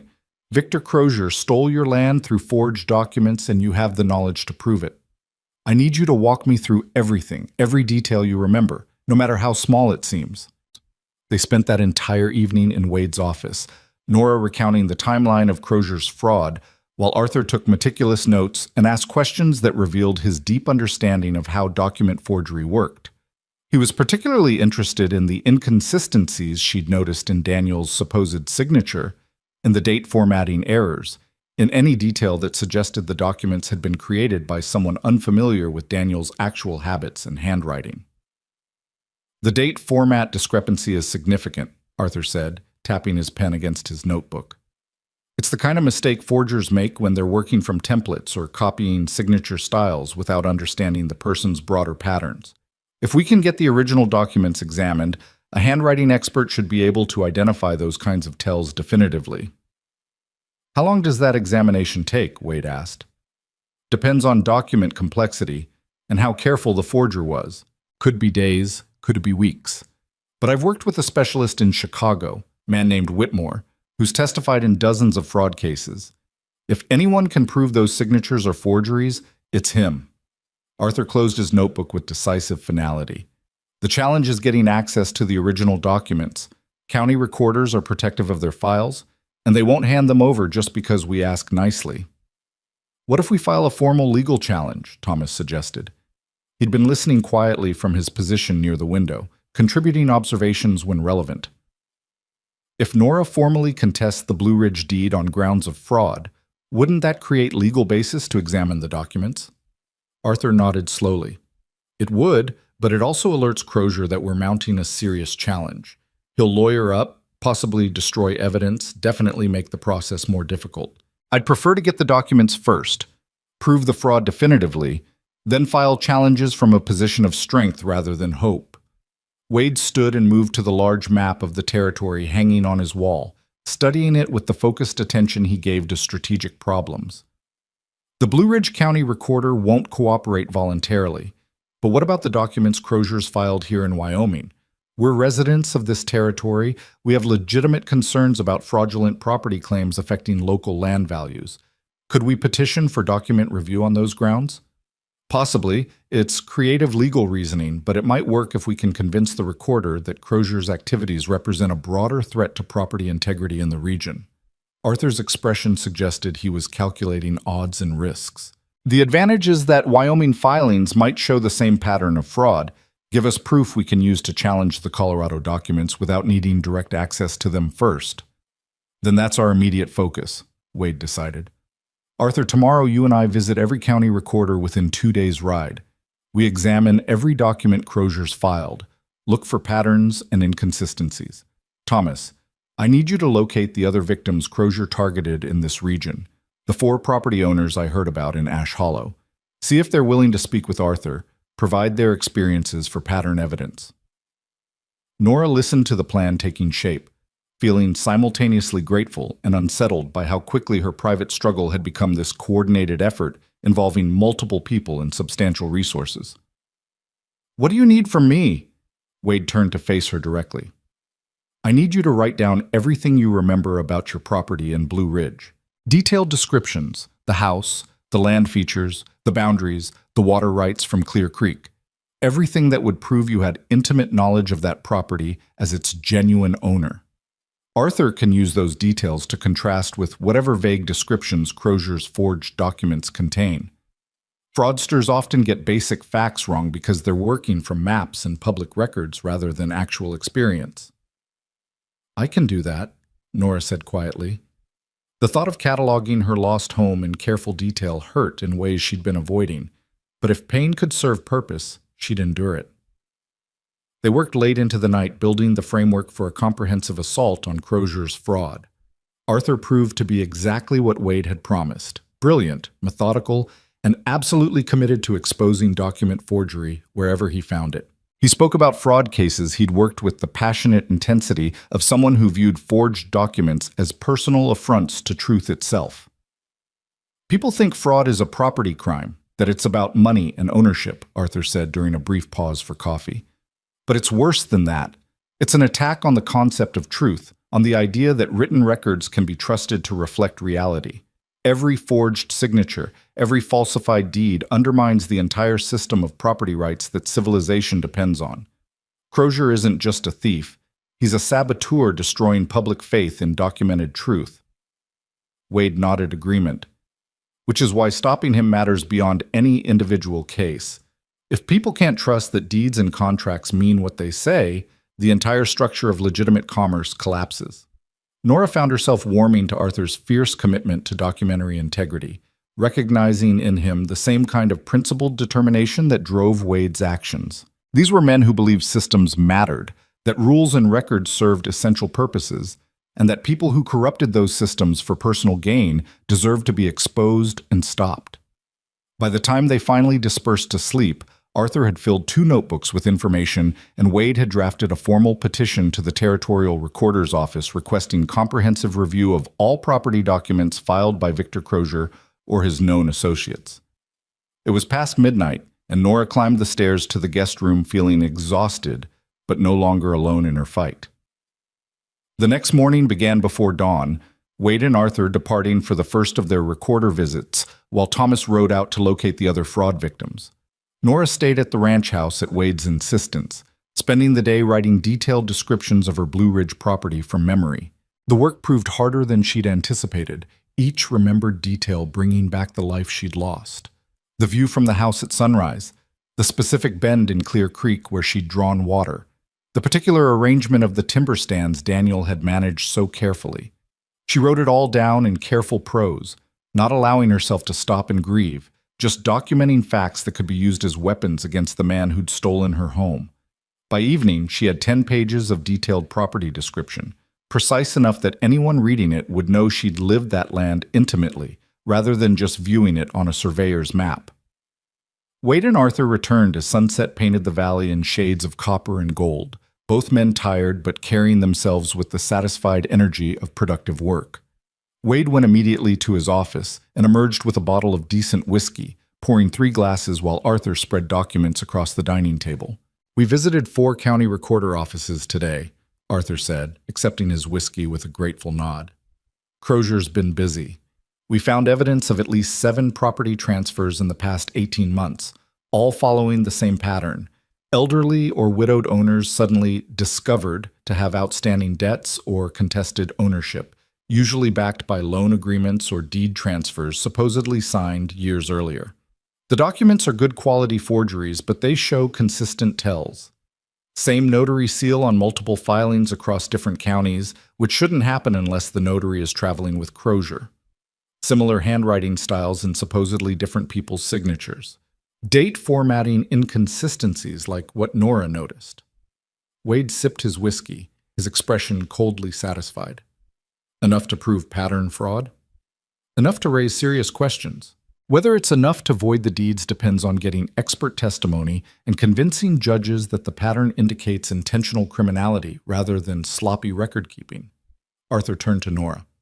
The good news is that I found the Wyoming filing for your Blue Ridge property. Crozier apparently registered his fraudulent claim here as well as in Colorado, probably trying to establish multi-jurisdictional authority in case you surfaced in this territory. The document's in the Carson County files, and it shows the same inconsistencies you described. I made detailed notes, and I'm having a certified copy sent to Whitmore in Chicago for handwriting analysis. Nora felt her pulse quicken. How long until we know if he can prove forgery? Whitmore's fast when he knows the case is urgent. 2 weeks, maybe 3.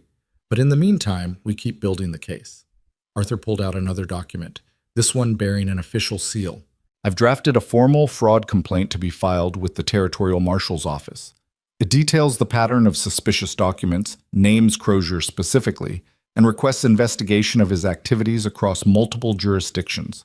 Wade's signature carries weight with territorial authorities, and having a Denver lawyer formally alleging systematic fraud will get attention. It also paints a target on our backs, Thomas said quietly. He'd returned an hour earlier from his own investigation and now sat at the table's far end, nursing coffee instead of whiskey. I found 2 of the 4 fraud victims. Both confirmed Crozier's methods match what Nora experienced. Friendly initial contact, then sudden production of documents claiming their property was never really theirs. Both lost everything and were too intimidated to fight. But when I mentioned Wade was building a case against Crozier, they got scared. Said Crozier has connections with sheriffs and judges, that fighting him would just bring more trouble. That's exactly what Crozier wants people to believe, Wade said, his voice hard. That he's untouchable. That resistance is futile. It's psychological warfare designed to prevent his victims from even trying to fight back. Maybe, Thomas allowed, but one of them, woman named Sarah Hendricks, said Crozier threatened her directly after she tried to challenge the forged deed, told her that accidents happen to people who make trouble, that remote properties can be dangerous places for women alone. She moved to town afterward, lives in a boarding house now, too afraid to even visit the land he stole from her. The room fell silent, the implications hanging heavy in the air. Nora felt cold despite the warmth of the evening. He's willing to use violence, or willing to threaten it, which amounts to the same thing for purposes of intimidation, Arthur said grimly. It's a common escalation pattern with this kind of criminal. They start with fraud, and when victims resist, they add threats. Sometimes those threats are empty. Sometimes they're not. Wade set down his whiskey glass with controlled precision. Then we move faster and more carefully. Arthur, how quickly can you file that fraud complaint with the marshal's office? I can telegraph it tomorrow, follow up with formal documentation by mail. That creates an official record that Crozier's activities are under investigation, which should make local law enforcement more cautious about acting on his behalf. Arthur met Wade's eyes with grim understanding. But it won't stop him from trying to intimidate Nora or interfere with our investigation. Men like Crozier don't surrender easily, and they get more dangerous when cornered. Let him try, Wade said flatly. Nora stays here at the ranch house where there are always people around. Thomas, I want rotating watch maintained on all ranch approaches, and I want everyone armed and alert for strangers. If Crozier or his people show up, they don't get within a mile of Nora without going through multiple armed men first. Wade, you can't turn your ranch into a fortress because of me, Nora protested. I'm not. I'm taking reasonable precautions to protect an employee who's being threatened by a known criminal. That's basic duty of care. Wade's tone allowed no argument. And it's temporary. Once Arthur files that fraud complaint and we get Whitmore's handwriting analysis, we'll have enough evidence to take to authorities who can arrest Crozier and dismantle his operation permanently. We're talking weeks, maybe a month. You can tolerate close quarters and security measures for that long. Nora wanted to argue, wanted to insist she could handle her own protection, but the memory of Sarah Hendricks living in a boarding house because she was too frightened to stay on her own land killed the protest before it formed. Crozier had spent years perfecting his methods of intimidation and theft, had learned exactly how much pressure to apply to break resistance without triggering serious law enforcement attention. Fighting him required resources and support she simply didn't have alone. "All right," she said quietly. "Thank you." The next week passed in a blur of coordinated activity and mounting tension. Arthur filed the fraud complaint with the Territorial Marshal's office and received confirmation that an investigation had been opened, though the Marshal made clear that gathering evidence across multiple jurisdictions would take considerable time. Meanwhile, Wade continued visiting county recorders throughout the region, systematically documenting every instance of Crozier's suspicious filings and building a comprehensive map of the fraud's geographic scope. Thomas managed the ranch's daily operations while maintaining security measures that were unobtrusive but thorough. Nora found herself never truly alone. When she worked in the ranch office transcribing her property descriptions into legal affidavit format, someone was always within earshot. When she took brief rides to maintain her surveying skills and avoid cabin fever, at least 2 ranch hands accompanied her. It felt simultaneously protective and suffocating, safety purchased at the cost of independence. On the 8th day, the situation escalated. Thomas was in Ash Hollow purchasing supplies when he overheard a conversation between 2 men at the general store. Strangers asking questions about properties in the area, specifically whether anyone knew of a woman matching Nora's description working on local ranches. The store owner, loyal to Wade and suspicious of outsiders, had claimed ignorance, but Thomas understood the significance immediately. "They're not even being subtle anymore," Thomas reported that evening, his expression grim. They were asking direct questions, offering money for information. The store owner turned them away, but others in town might be less loyal or more greedy. Wade absorbed this information with visible anger held under tight control. "Did you get descriptions of these men?" "Same ones from the Madsen Ridge Trail, or at least matching the descriptions Nora and I gave. The lead man with the neat mustache, plus 2 others. They're staying at the boarding house," told the proprietor. "They're conducting mining surveys." Thomas glanced at Nora. "They know you're in the area. They're just trying to pin down exactly where." Arthur, who'd been reviewing documents at the dining table, looked up with sharp attention. "This is good news, actually. Crozier's getting desperate. If he was confident in his legal position, he'd be using lawyers and courts. Instead, he's sending investigators to ask questions and presumably intimidate anyone who knows Nora's location. That suggests he's worried about what we're building against him." "Worried men do stupid things," Wade said. "They take risks, make mistakes. We need to be ready to capitalize on whatever mistakes Crozier makes, while ensuring those mistakes don't harm Nora in the process." The opportunity came 3 days later during Ash Hollow's Founders' Day celebration. The entire town gathered for the annual event.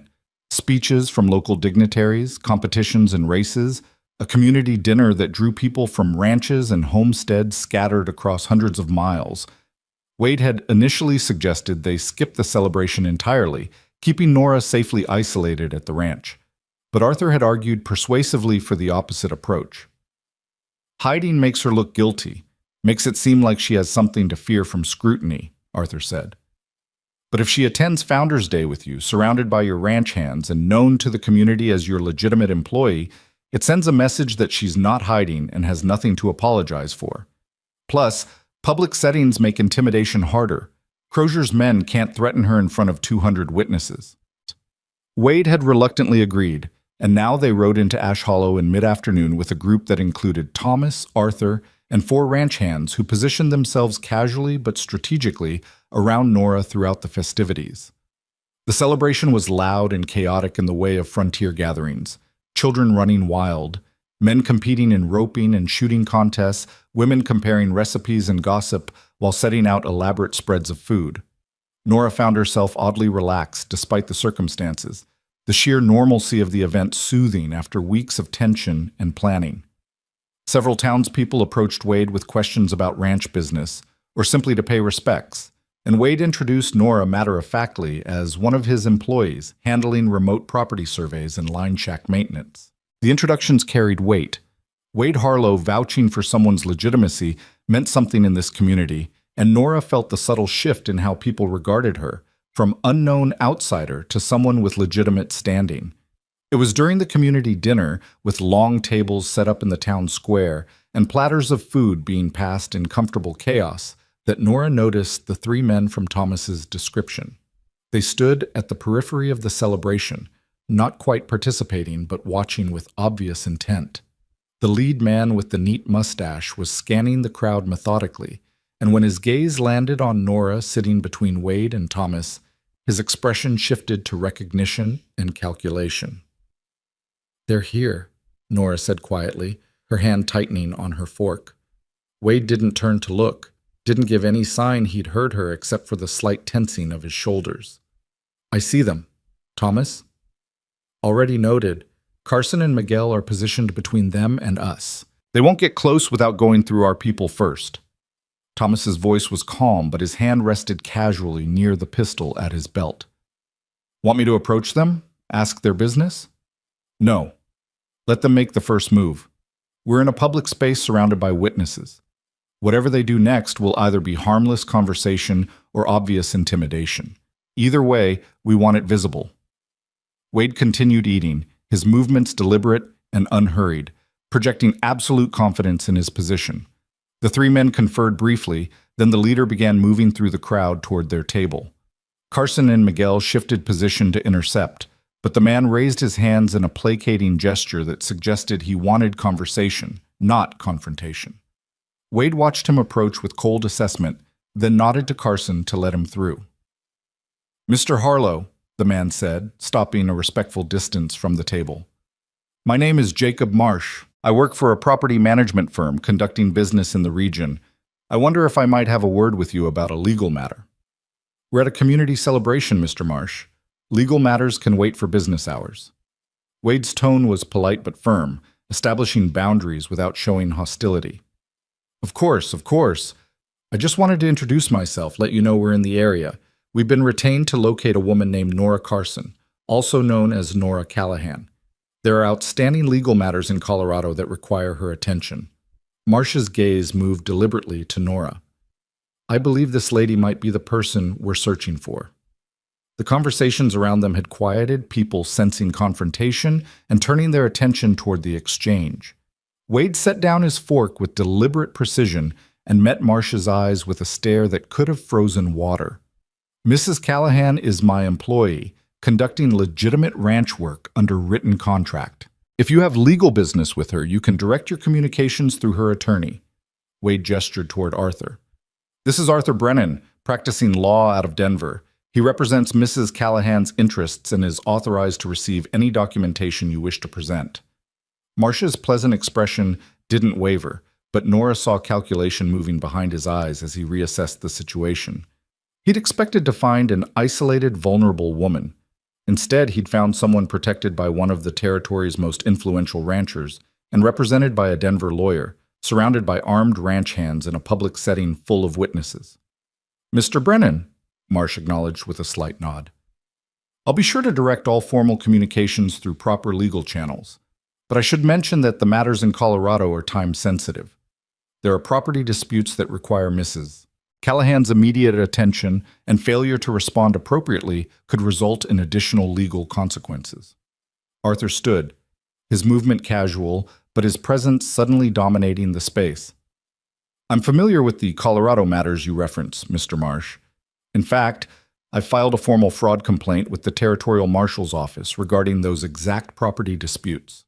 The documents your employer claims give him rights to Mrs. Callahan's land are under investigation as potential forgeries. I suggest you inform Mr. Crozier that any further attempts to enforce those fraudulent claims will result in criminal charges in addition to civil liability." The name Crozier, spoken aloud in front of witnesses, rippled through the nearby crowd. Several people shifted uncomfortably, and Nora realized that Crozier's reputation had spread beyond his immediate victims. People knew his name, associated it with suspicious property transfers and vulnerable owners suddenly losing their land. Marsh's pleasant facade cracked slightly, his jaw tightening. "Those are serious allegations, Mr. Brennan. I hope you can substantiate them, because making false accusations about a legitimate businessman constitutes defamation. I'm confident in my evidence, Mr. Marsh. In fact, I welcome the opportunity to present it in court, where document experts can examine the signatures and dates on Mr. Crozier's filings under oath and professional scrutiny. Arthur's voice carried through the now silent gathering, everyone listening intently. I have certified copies of 7 different property transfers bearing suspicious similarities, testimony from multiple victims describing identical fraud patterns, and handwriting analysis currently being conducted by a specialist who's testified in dozens of criminal fraud cases. When I'm finished, Victor Crozier will face charges in multiple jurisdictions, and every deed he's forged will be voided. Marsh took a step backward, his earlier confidence evaporating. You'll be hearing from Mr. Crozier's lawyers. I look forward to it. Arthur's smile was cold and satisfied. Please make sure they bring the original documents when they come. The forgery is much more obvious in the originals than in the county recorder's copies. Marsh turned and walked back toward his companions, the 3 men conferring briefly before leaving the celebration entirely. The crowd around Wade's table remained quiet for a moment. Then conversations resumed with increased energy, people processing what they'd just witnessed. The mayor of Ash Hollow, a portly man named Henderson who'd been sitting 2 tables over, stood and approached Wade with visible concern. Wade, is what your lawyer said true? Is Victor Crozier forging property documents? Arthur doesn't make claims he can't support James. The evidence is substantial and growing. Wade's voice carried to the surrounding tables, making sure everyone heard his answer. Crozier's been targeting widows and elderly landowners throughout the region, using forged loan agreements and deed transfers to steal their property legally. Mrs. Callahan is one of his victims, but there are at least 6 others we've identified so far, possibly more. Henderson's face reddened with anger. That's unconscionable. Property rights are the foundation of everything we've built here. If people can't trust that their deeds are legitimate, the entire system collapses. Exactly why we're pursuing this so aggressively, Arthur said. Men like Crozier operate on the assumption that their victims are too isolated and powerless to fight back effectively. We're proving that assumption wrong. The rest of the evening passed in a blur of conversations, townspeople approaching to share their own experiences with suspicious property transfers, or to offer support for the effort to expose Crozier's fraud. Several mentioned that they'd heard rumors about Crozier's methods, but hadn't known how to challenge someone with apparent legal authority and resources. Wade's public confrontation with Marsh had broken the silence, made it safe for people to speak openly about their suspicions. By the time they rode back to the ranch in the cool darkness, Nora felt simultaneously exhilarated and terrified. The public challenge had been necessary, had established her legitimacy, and put Crozier on notice that his fraud was being exposed. But it also meant there was no going back, no possibility of quietly disappearing and letting the matter drop. They were committed now to seeing this through to whatever conclusion the evidence and law would support. That was dangerous, she said to Wade as they rode side by side, provoking him so publicly. It was necessary, Wade corrected. Crozier's been operating in shadows, counting on his victims' silence and isolation. Dragging his methods into public view removes his primary advantage. Now everyone in 3 counties knows his name is connected to fraud allegations. That makes it much harder for him to continue operating, even if our legal case somehow fails. And if he retaliates? Then he makes mistakes, and mistakes give us more evidence. Wade's voice was calm, but Nora heard the steel underneath. I meant what I told Marsh. We're not backing down. Crozier's going to answer for what he's done, and when we're finished, he'll never steal another person's property through forged documents. In the darkness behind them, unnoticed by the riding group, a lone horseman watched from a distant ridge. Victor Crozier had come personally to assess the situation after Marsh's alarming telegram, and what he'd observed at Founders Day confirmed his worst calculations. The widow he'd expected to find cowering and hiding had instead appeared in public, protected by Wade Harlow and represented by a competent lawyer, surrounded by witnesses who'd heard explicit fraud allegations spoken aloud. Crozier understood immediately that his usual tactics wouldn't work here. Intimidation was useless against someone with Harlow's resources. Legal maneuvering would be complicated by the fraud complaint now on record with territorial marshals. And the public nature of the challenge meant that simply making Nora disappear would trigger exactly the kind of scrutiny Crozier had spent years avoiding. He needed a different approach, something that would eliminate the threat while maintaining plausible legitimacy. As he turned his horse back toward Ash Hollow, Crozier's mind worked through possibilities, discarding options that carried too much risk and focusing on the one strategy that might still salvage his position, attacking the evidence before it could be fully assembled, discrediting the accusations before they solidified into criminal charges. He would need to move quickly, and he would need help from people willing to bend legal procedures in exchange for the kind of money Crozier had accumulated through years of successful fraud. It was risky, but the alternative, allowing Harlow and his lawyer to expose the full scope of Crozier's operations, was unacceptable. The game had changed, Crozier acknowledged grimly, but it wasn't over. Not yet. Crozier's countermove came faster than anyone expected, arriving not through violence or intimidation, but through the very legal channels Wade and Arthur had been using to build their case. 4 days after the Founders' Day confrontation, a sheriff's deputy from Blue Ridge appeared at the ranch with official documents, a court order demanding Nora's immediate return to Colorado to face charges of property destruction and theft. Arthur read the documents with increasing fury, his jaw tightening with each page. This is fabricated nonsense. They're claiming Nora destroyed property improvements worth thousands of dollars when she burned the buildings before leaving, and that she stole valuable equipment belonging to the rightful owner, meaning Crozier. It's retaliation disguised as legitimate law enforcement. Can they enforce it? Wade asked, his voice dangerously quiet. They can try. The court order appears legitimate on its face, properly sealed and signed by a Blue Ridge judge. But I'd bet everything I own that judge is either being paid by Crozier or doesn't understand he's being used to enforce a fraudulent claim. Arthur set down the papers with controlled precision. The deputy says Nora has 72 hours to voluntarily return to Colorado, or he's authorized to arrest her and transport her by force. Nora felt ice spreading through her chest. If I go back to Blue Ridge, I'll never see justice. Crozier controls the local courts, the sheriff, probably half the officials in the county. They'll convict me of whatever charges he's invented, and I'll end up in prison while he keeps the land he stole. You're not going anywhere, Wade said flatly. He turned to the deputy, a young man who looked increasingly uncomfortable with the situation. Deputy, I respect that you're doing your job, but I'm asking you to telegraph your sheriff and inform him that Mrs. Callahan is under the protection of Wade Harlow, that she's represented by legal counsel, and that we have evidence the charges against her are fraudulent and retaliatory. Tell him we're filing an immediate challenge to this court order and expect it to be stayed pending review by territorial authorities.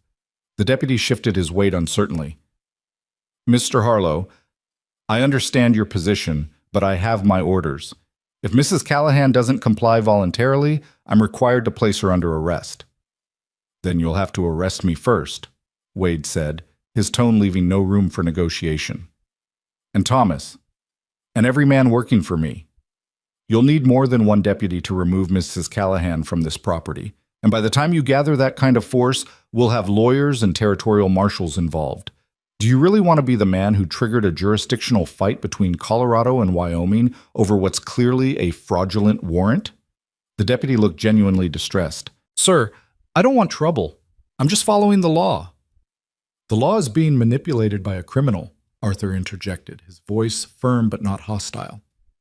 Deputy, I'm a licensed attorney with 15 years of experience in property law and fraud cases. I give you my professional opinion that the charges against Mrs. Callahan are fabricated retaliation for her refusal to accept a forged property deed. If you arrest her based on these fraudulent charges, you become complicit in Crozier's criminal enterprise, and you could face personal liability when the truth comes out. The deputy looked between Wade's implacable certainty and Arthur's legal authority, clearly calculating whether following his orders was worth the potential consequences. Finally, he nodded slowly. I'll telegraph the sheriff, explain the situation, but he's going to send more deputies, probably demand I make the arrest regardless. I'm buying you time, not solving the problem. Time is all we need, Arthur said. Thank you for your discretion.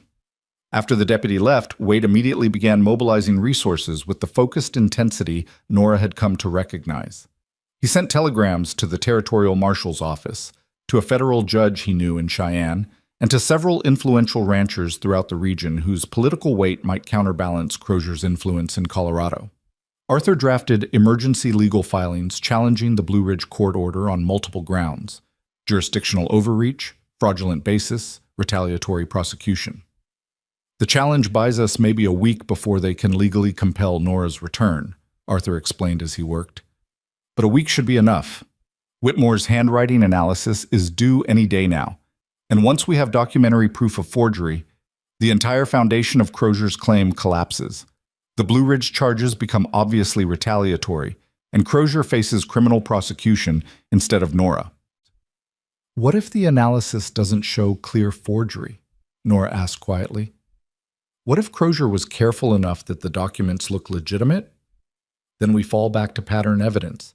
7 similar cases, all following identical methods, all targeting vulnerable property owners. Even without definitive handwriting analysis, that pattern is damning. Arthur met her eyes with fierce determination.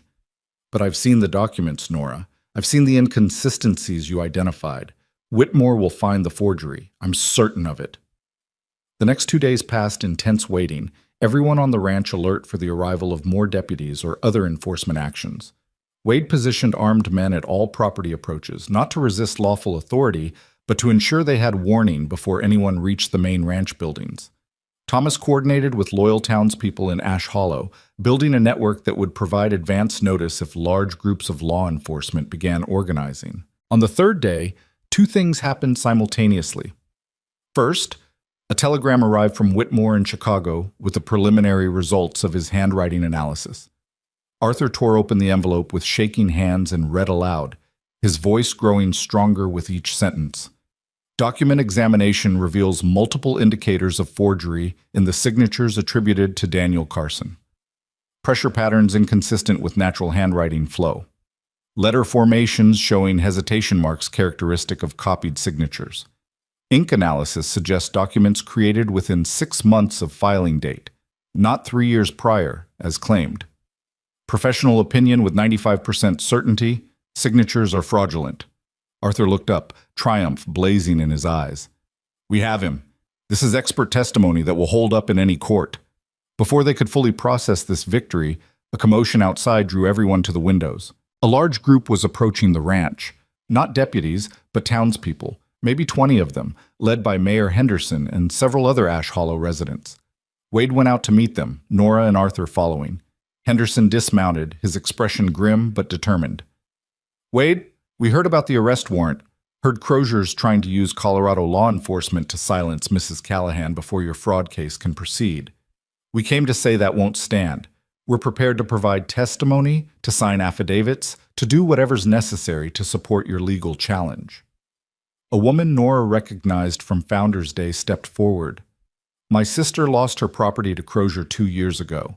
Same pattern, forged documents, fake loan agreements. She was too frightened to fight, moved east to live with family. But if you can stop him, if you can prove he's been doing this systematically, I'll provide whatever testimony helps. Others spoke up, sharing stories of suspicious property transfers, of elderly neighbors who'd lost land to mysterious debt claims, of widows who'd disappeared from the territory after facing legal challenges they couldn't afford to fight.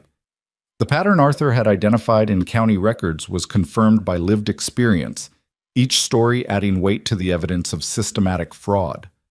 Wade listened to all of them, then spoke with quiet intensity. We have proof now. Expert analysis confirming the documents are forged, but proof only matters if we can present it to authorities who will act on it. Crozier's counting on controlling the process through friendly judges and corrupt sheriffs. We need to bypass his local influence, take this directly to territorial and federal authorities who have no stake in protecting him.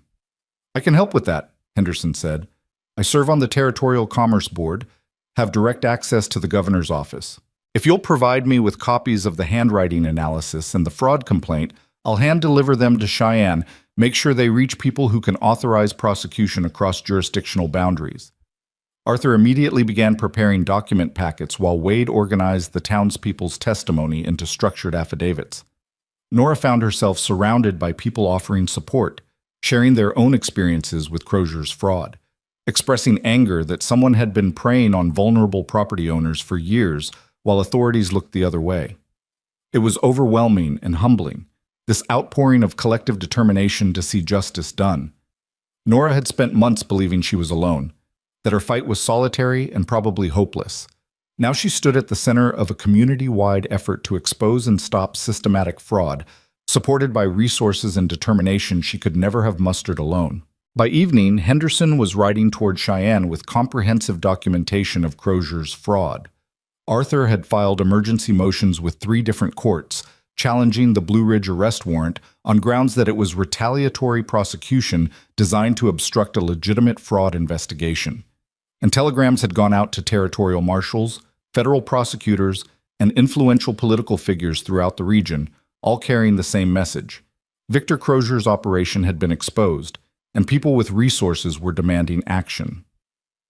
The response came with startling speed.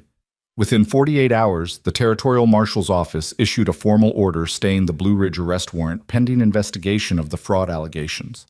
A federal prosecutor out of Denver announced he was opening an investigation into possible mail fraud and interstate property crimes. And the Blue Ridge judge who'd signed the original arrest warrant, confronted with evidence that he'd been manipulated into enforcing a fraudulent claim, withdrew the warrant entirely and began his own inquiry into Crozier's relationship with local law enforcement. Wade received updates by telegram throughout these rapid developments, reading each one aloud to the assembled group in his office.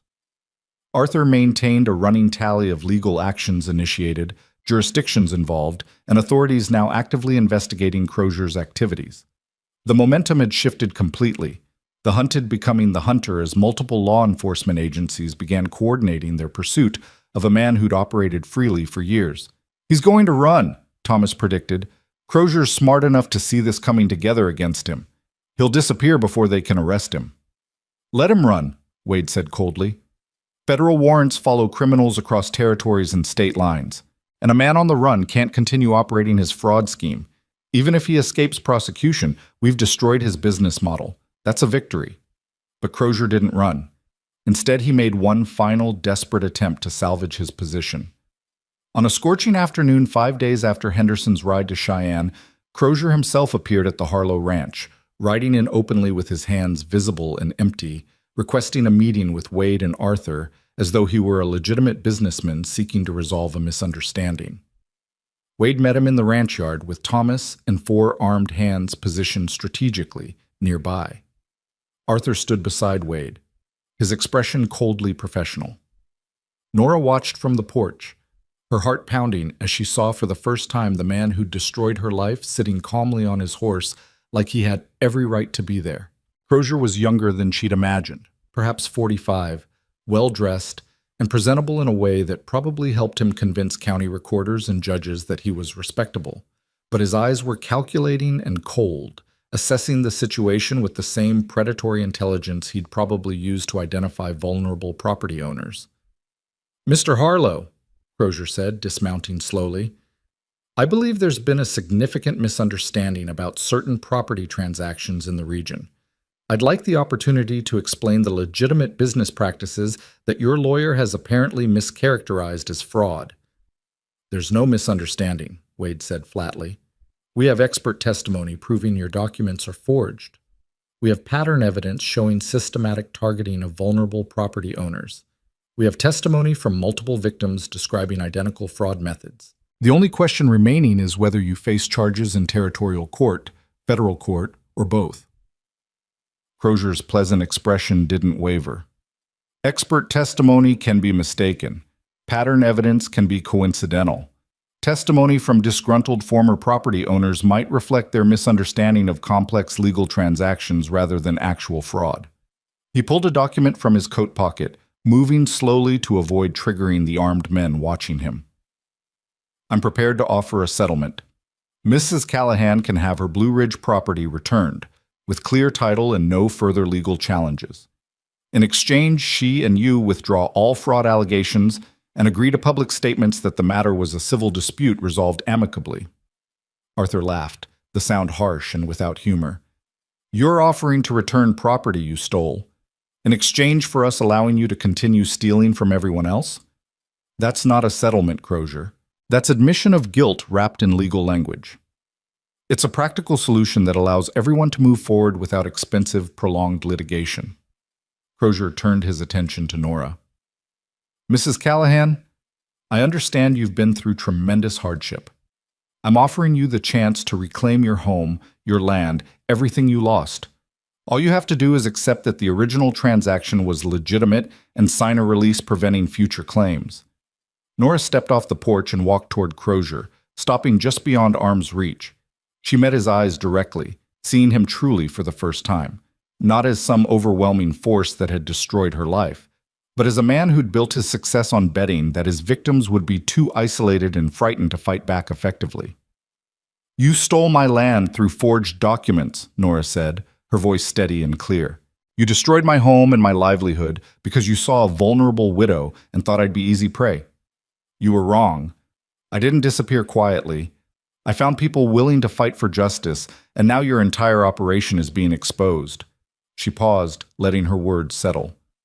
Your settlement offer is worthless, Mr. Crozier. I don't want my land back as a gift from you. I want it restored by law, with you facing criminal charges for what you've done. And I want every other person you victimized to get the same justice. Crozier's pleasant mask slipped, cold fury showing through. You're making a mistake. You think Harlow's resources protect you, but influence only goes so far. I have connections too, judges and lawmen who understand that property law is complicated and that people misunderstand legal transactions all the time. You could have walked away whole. Instead, you've made this personal, and personal fights get messy. Wade moved forward, his presence radiating controlled violence. That sounded remarkably like a threat, Crozier. Made in front of multiple witnesses, including a licensed attorney. Would you like to continue talking, or would you prefer to leave my property before I have you arrested for trespassing and making threats against my employee? For a long moment, the ranch yard balanced on a knife's edge, Crozier clearly calculating whether escalation served his interests. Finally, he stepped back toward his horse, his movements stiff with barely contained rage. This isn't over, he said. You're right about that, Arthur replied. It's not over until you're in custody, until every forged deed is voided, and until every victim you've defrauded receives restitution. That's how this ends, Crozier. Not with settlement offers, but with justice. Crozier mounted his horse and rode away without further words, disappearing down the trail toward Ash Hollow. The moment he was out of sight, Wade turned to Thomas. Send riders to town. I want to know where Crozier goes, who he meets with, whether he tries to leave the territory, and get word to the territorial marshal that Crozier just attempted witness intimidation in front of multiple witnesses. That should accelerate the arrest warrant. The acceleration was unnecessary. 2 days later, territorial marshals arrested Victor Crozier in Ash Hollow as he attempted to board the eastbound stage. They found in his possession forged documents for 3 additional properties he'd been targeting, blank notary seals, and detailed records of his fraudulent transactions dating back 6 years. The evidence was comprehensive and damning, proof of systematic criminal enterprise that made prosecution inevitable. Arthur received the news by telegram and read it aloud in Wade's office, where they'd gathered for the evening meal. Crozier's in custody in Cheyenne, facing federal charges of mail fraud, wire fraud, and conspiracy to commit property theft across state and territorial lines. The prosecutor expects additional charges as they examine the documents seized during arrest. Bond was set at $50,000, which Crozier can't make because his assets are being frozen pending restitution claims from victims.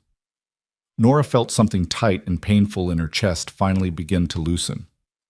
It's really over? The criminal case against Crozier is just beginning, but his ability to hurt you or anyone else is finished, Arthur confirmed. And I've already filed paperwork with Blue Ridge County to void the fraudulent deed on your property. With Whitmore's testimony and Crozier's arrest, that should be processed within weeks. Your land will be legally restored, with clear title in your name. Wade poured whiskey for everyone, including Nora this time, and raised his glass. To justice, finally, and to courage that refused to accept injustice as permanent. They drank, and Nora felt the burn of good whiskey mixing with tears she hadn't allowed herself to shed through months of running and fighting. The land she'd thought lost forever was coming back to her, and the man who'd stolen it was facing the consequences his victims had been denied for years. Over the following weeks, the full scope of Crozier's fraud became public knowledge.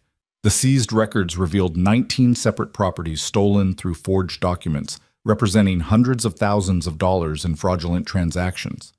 Federal prosecutors began working with territorial authorities to identify and contact every victim, initiating the process of voiding fraudulent deeds and restoring properties to their rightful owners. Sarah Hendricks, the woman Thomas had interviewed who'd been too frightened to challenge Crozier, learned her property would be restored. The other victims began emerging from hiding or silence, finding their voices as Crozier's imprisonment made it safe to speak about what had been done to them. A territorial commission was established to review property records across multiple counties, identifying and correcting fraudulent filings that had been accepted as legitimate. And through it all, Nora continued working at the Harlow Ranch, riding out to inspect water sources and maintain line shacks, doing the work she'd contracted to do while legal processes slowly unwound the damage Crozier had inflicted. The contract's summer term was approaching its end, the September deadline written into their original agreement drawing closer. Wade hadn't mentioned the contract's approaching expiration, hadn't asked whether Nora planned to renew or move on. But as late August brought the first hints of coming autumn, cooler nights, changing light, the cattle being moved to lower pastures, Nora found herself thinking about futures beyond simple survival. One evening, working in the office to complete her final water source reports, she looked up to find Wade standing in the doorway, watching her with an expression she couldn't quite read. "Your work this summer has been exceptional," he said without preamble. "Thorough, reliable, and exactly what I needed for those remote properties. I'd like to offer you permanent employment, if you're interested. Not the same contract, something better. A position as land consultant and property manager, with authority to make decisions about water management, fence maintenance, and line shack operations. Fair wage, legitimate standing, and a proper cabin built on higher ground with better ventilation and real windows." Nora set down her pen, studying Wade carefully. "That's generous. More generous than the situation requires. It's what your work is worth. What you're worth." Wade moved into the room, his usual controlled precision softening slightly. "Nora, you could return to Blue Ridge now. Your land is being restored, and you'd have every right to rebuild what was taken from you. But if you chose to stay here instead, you'd be welcome. Not as someone I'm protecting or helping, but as someone who's earned their place through competence and courage." "And if I want both?" Nora asked quietly. "If I want to reclaim my Blue Ridge property, but also maintain connection to the work I've built here?" Wade considered that, then nodded slowly. "Then we negotiate terms that accommodate both. You spend summers here handling the seasonal work that requires constant attention, winters in Blue Ridge rebuilding your property, or we establish some other arrangement that serves both our interests. I'm not trying to trap you, Nora. I'm offering opportunity. No obligations beyond what's written?" "No obligations beyond what's written," Wade confirmed. "Just honest exchange of value, with both parties free to renegotiate or walk away if circumstances change." Nora stood and moved to the window, looking out at the darkening valley where she'd found shelter when she'd needed it most desperately. She thought about the Miller cabin she'd rebuilt in 16 days, about water sources checked in scorching heat, about line shacks repaired and fence posts reset. She thought about the community that had rallied to her defense, about Arthur's fierce determination to expose fraud, about Thomas's quiet competence and loyalty. And she thought about Wade Harlow, who'd offered her a contract instead of charity, who'd fought for justice as a matter of principle rather than sentiment, who'd seen her not as a victim needing rescue, but as a professional deserving of respect and fair dealing. "I want to stay," she said, turning back to face him. "I want to reclaim my Blue Ridge land because it matters, because letting Crozier keep it even in defeat would feel like surrender. But I want to build something here too, something based on work I choose, on partnerships built through mutual respect, on knowing I earned my place rather than accepted it as kindness." Wade's expression shifted into something that might have been relief or satisfaction or both. "Then we'll draw up new terms. Take your time with the specifics. Think about what serves your interests best. I'm not going anywhere, and neither is the work that needs doing." The new contract was negotiated over several evenings, both of them approaching it with the same careful attention to detail and fairness that had characterized their original agreement. Nora would maintain the land consultant position year-round, with adjusted responsibilities during winter months when she'd be primarily in Blue Ridge. Wade would provide materials and limited labor to help rebuild her Blue Ridge property, treating it as investment in maintaining access to skilled consultation he valued. And built into the terms was explicit recognition that either party could renegotiate or terminate as circumstances evolved, with no assumption that current arrangements were permanent or binding beyond what was written. It was the opposite of the fraudulent documents that had nearly destroyed Nora's life. Honest, clear, designed to serve mutual interest while preserving individual autonomy. When they both signed, Nora felt the same quiet satisfaction she'd experienced with the original contract, the sense that she was building a future on foundations of integrity rather than expedience. 3 weeks later, official notification arrived that Nora's Blue Ridge property had been legally restored, the fraudulent deed voided, and clear title reestablished in her name. Arthur handled the paperwork with characteristic thoroughness, ensuring every detail was documented correctly and filed properly with all relevant authorities. "You're a landowner again," he said, handing her the deed with visible satisfaction. "Free and clear, no debts, no encumbrances, no fraudulent claims, just you and 160 acres that legally belong to you." Nora held the document carefully, feeling its weight not just physically, but symbolically. This paper represented everything she'd lost and fought to reclaim, validated by law and backed by the authority of multiple jurisdictions. Crozier couldn't touch it now. Nobody could take it from her again. But it also represented a choice about what came next, about whether she'd return to the life she'd lost or build something new from the person she'd become through loss and struggle, and ultimately victory. On a clear morning in late September, Wade loaded a wagon with timber, glass, tools, and supplies. Thomas and 2 ranch hands would accompany him and Nora to Blue Ridge, helping with initial construction on the new cabin Nora had designed to replace what she'd burned. They made the journey in easy stages, camping under stars that seemed impossibly bright, reaching Blue Ridge as afternoon sun painted the landscape in shades of gold. Nora's land was exactly as she'd left it, scorched foundations where the house had stood, blackened earth where the barn had been, but the timber stands intact and Clear Creek still running clear and cold through the property's western boundary. Wade surveyed the site with his usual methodical assessment, then began organizing the work with the same efficiency he brought to everything. They spent the next week building, not a grand house, but a solid, practical cabin positioned to catch summer breezes and morning light, with proper windows and a stone foundation that would last for generations. Nora worked alongside them, her carpentry skills polished through summer months of line shack repairs, contributing to construction that was rebuilding her life in visible, tangible form. And in the evenings, sitting around campfires with Wade and Thomas and the ranch hands, she felt the final pieces of her shattered world settling into new configurations. This wasn't the life she'd planned when Daniel was alive. It wasn't even the life she'd imagined when she'd first found the Miller cabin and started rebuilding in desperate isolation. But it was a good life, built on honest work and fair dealing, supported by people who valued competence and integrity over sentiment or obligation. When the cabin was finished, windows glazed, door hung true, stove installed and chimney drawing perfectly, Wade presented Nora with a final document. Not a contract this time, but a land survey he'd commissioned, showing the precise boundaries of her Blue Ridge property and noting the water rights, timber resources, and mineral potential the land contained. "So you know exactly what you have," he said simply. "No ambiguity, no uncertainty, just clear documentation of what belongs to you." Nora accepted it with quiet gratitude, understanding that this too was Wade's way of ensuring she had the information and resources to protect her interests independently. He wasn't trying to control or obligate. He was making sure she had the foundation to make her own choices about her own property.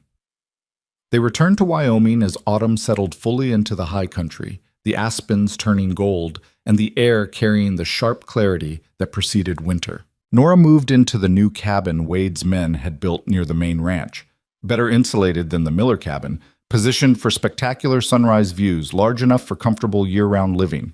It wasn't charity. She'd earned it through months of competent work, through courage in facing down threats, through contributing value to Wade's operation that justified the investment. But it was also more than just employment. It was belonging to something larger than survival, being part of a community built on principles of fairness and mutual respect.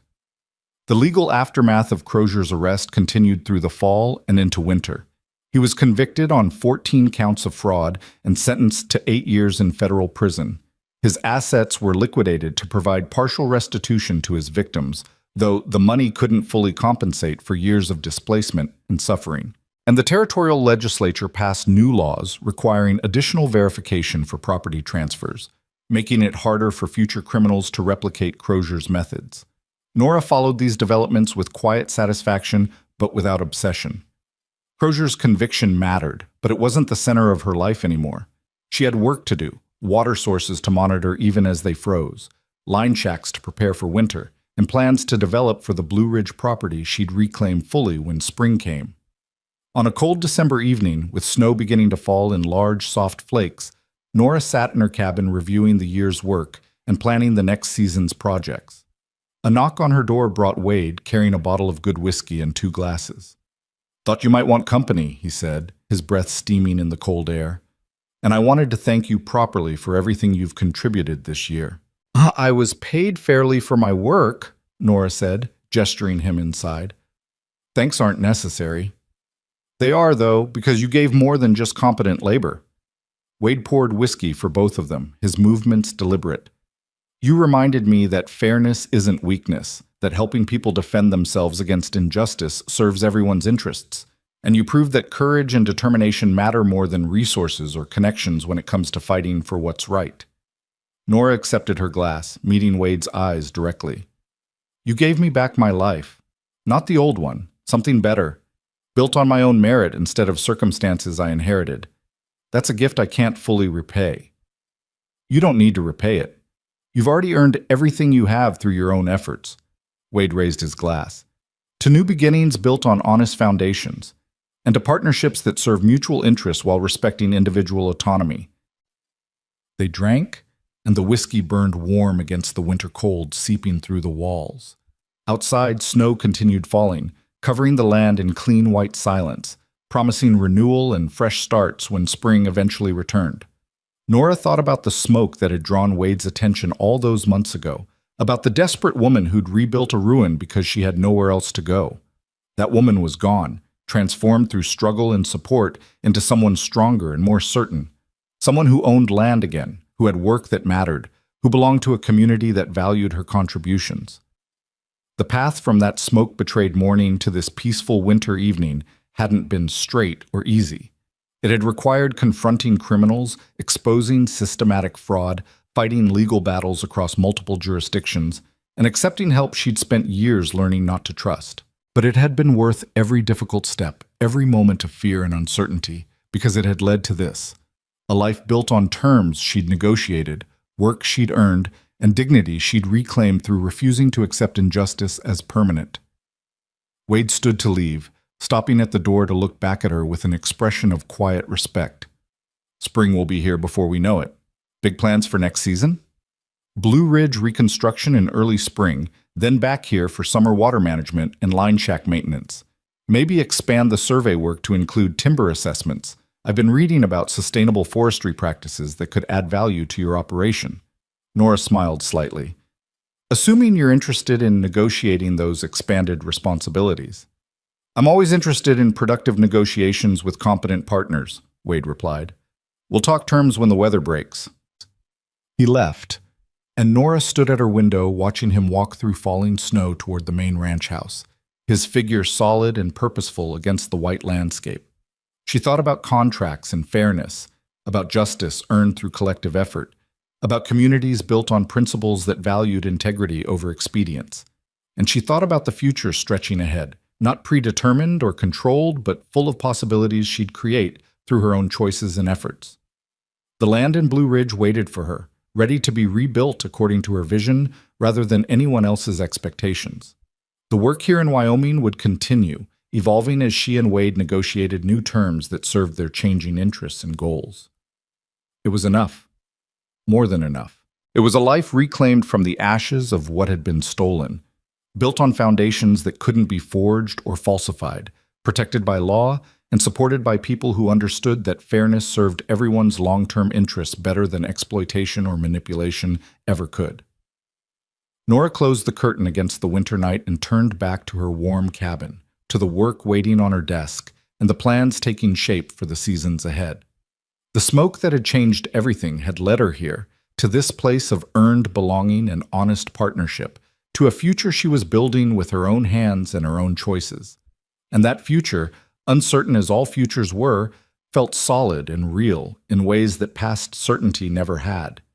Because it belonged to her completely, not inherited, not stolen, not granted as charity, but earned through courage and competence and the refusal to disappear quietly when powerful men tried to erase her existence. The snow continued falling through the long winter night, covering the Northern Territory in transformative silence, and Nora Callahan slept peacefully in the home she'd earned, dreaming of the work waiting when spring finally arrived.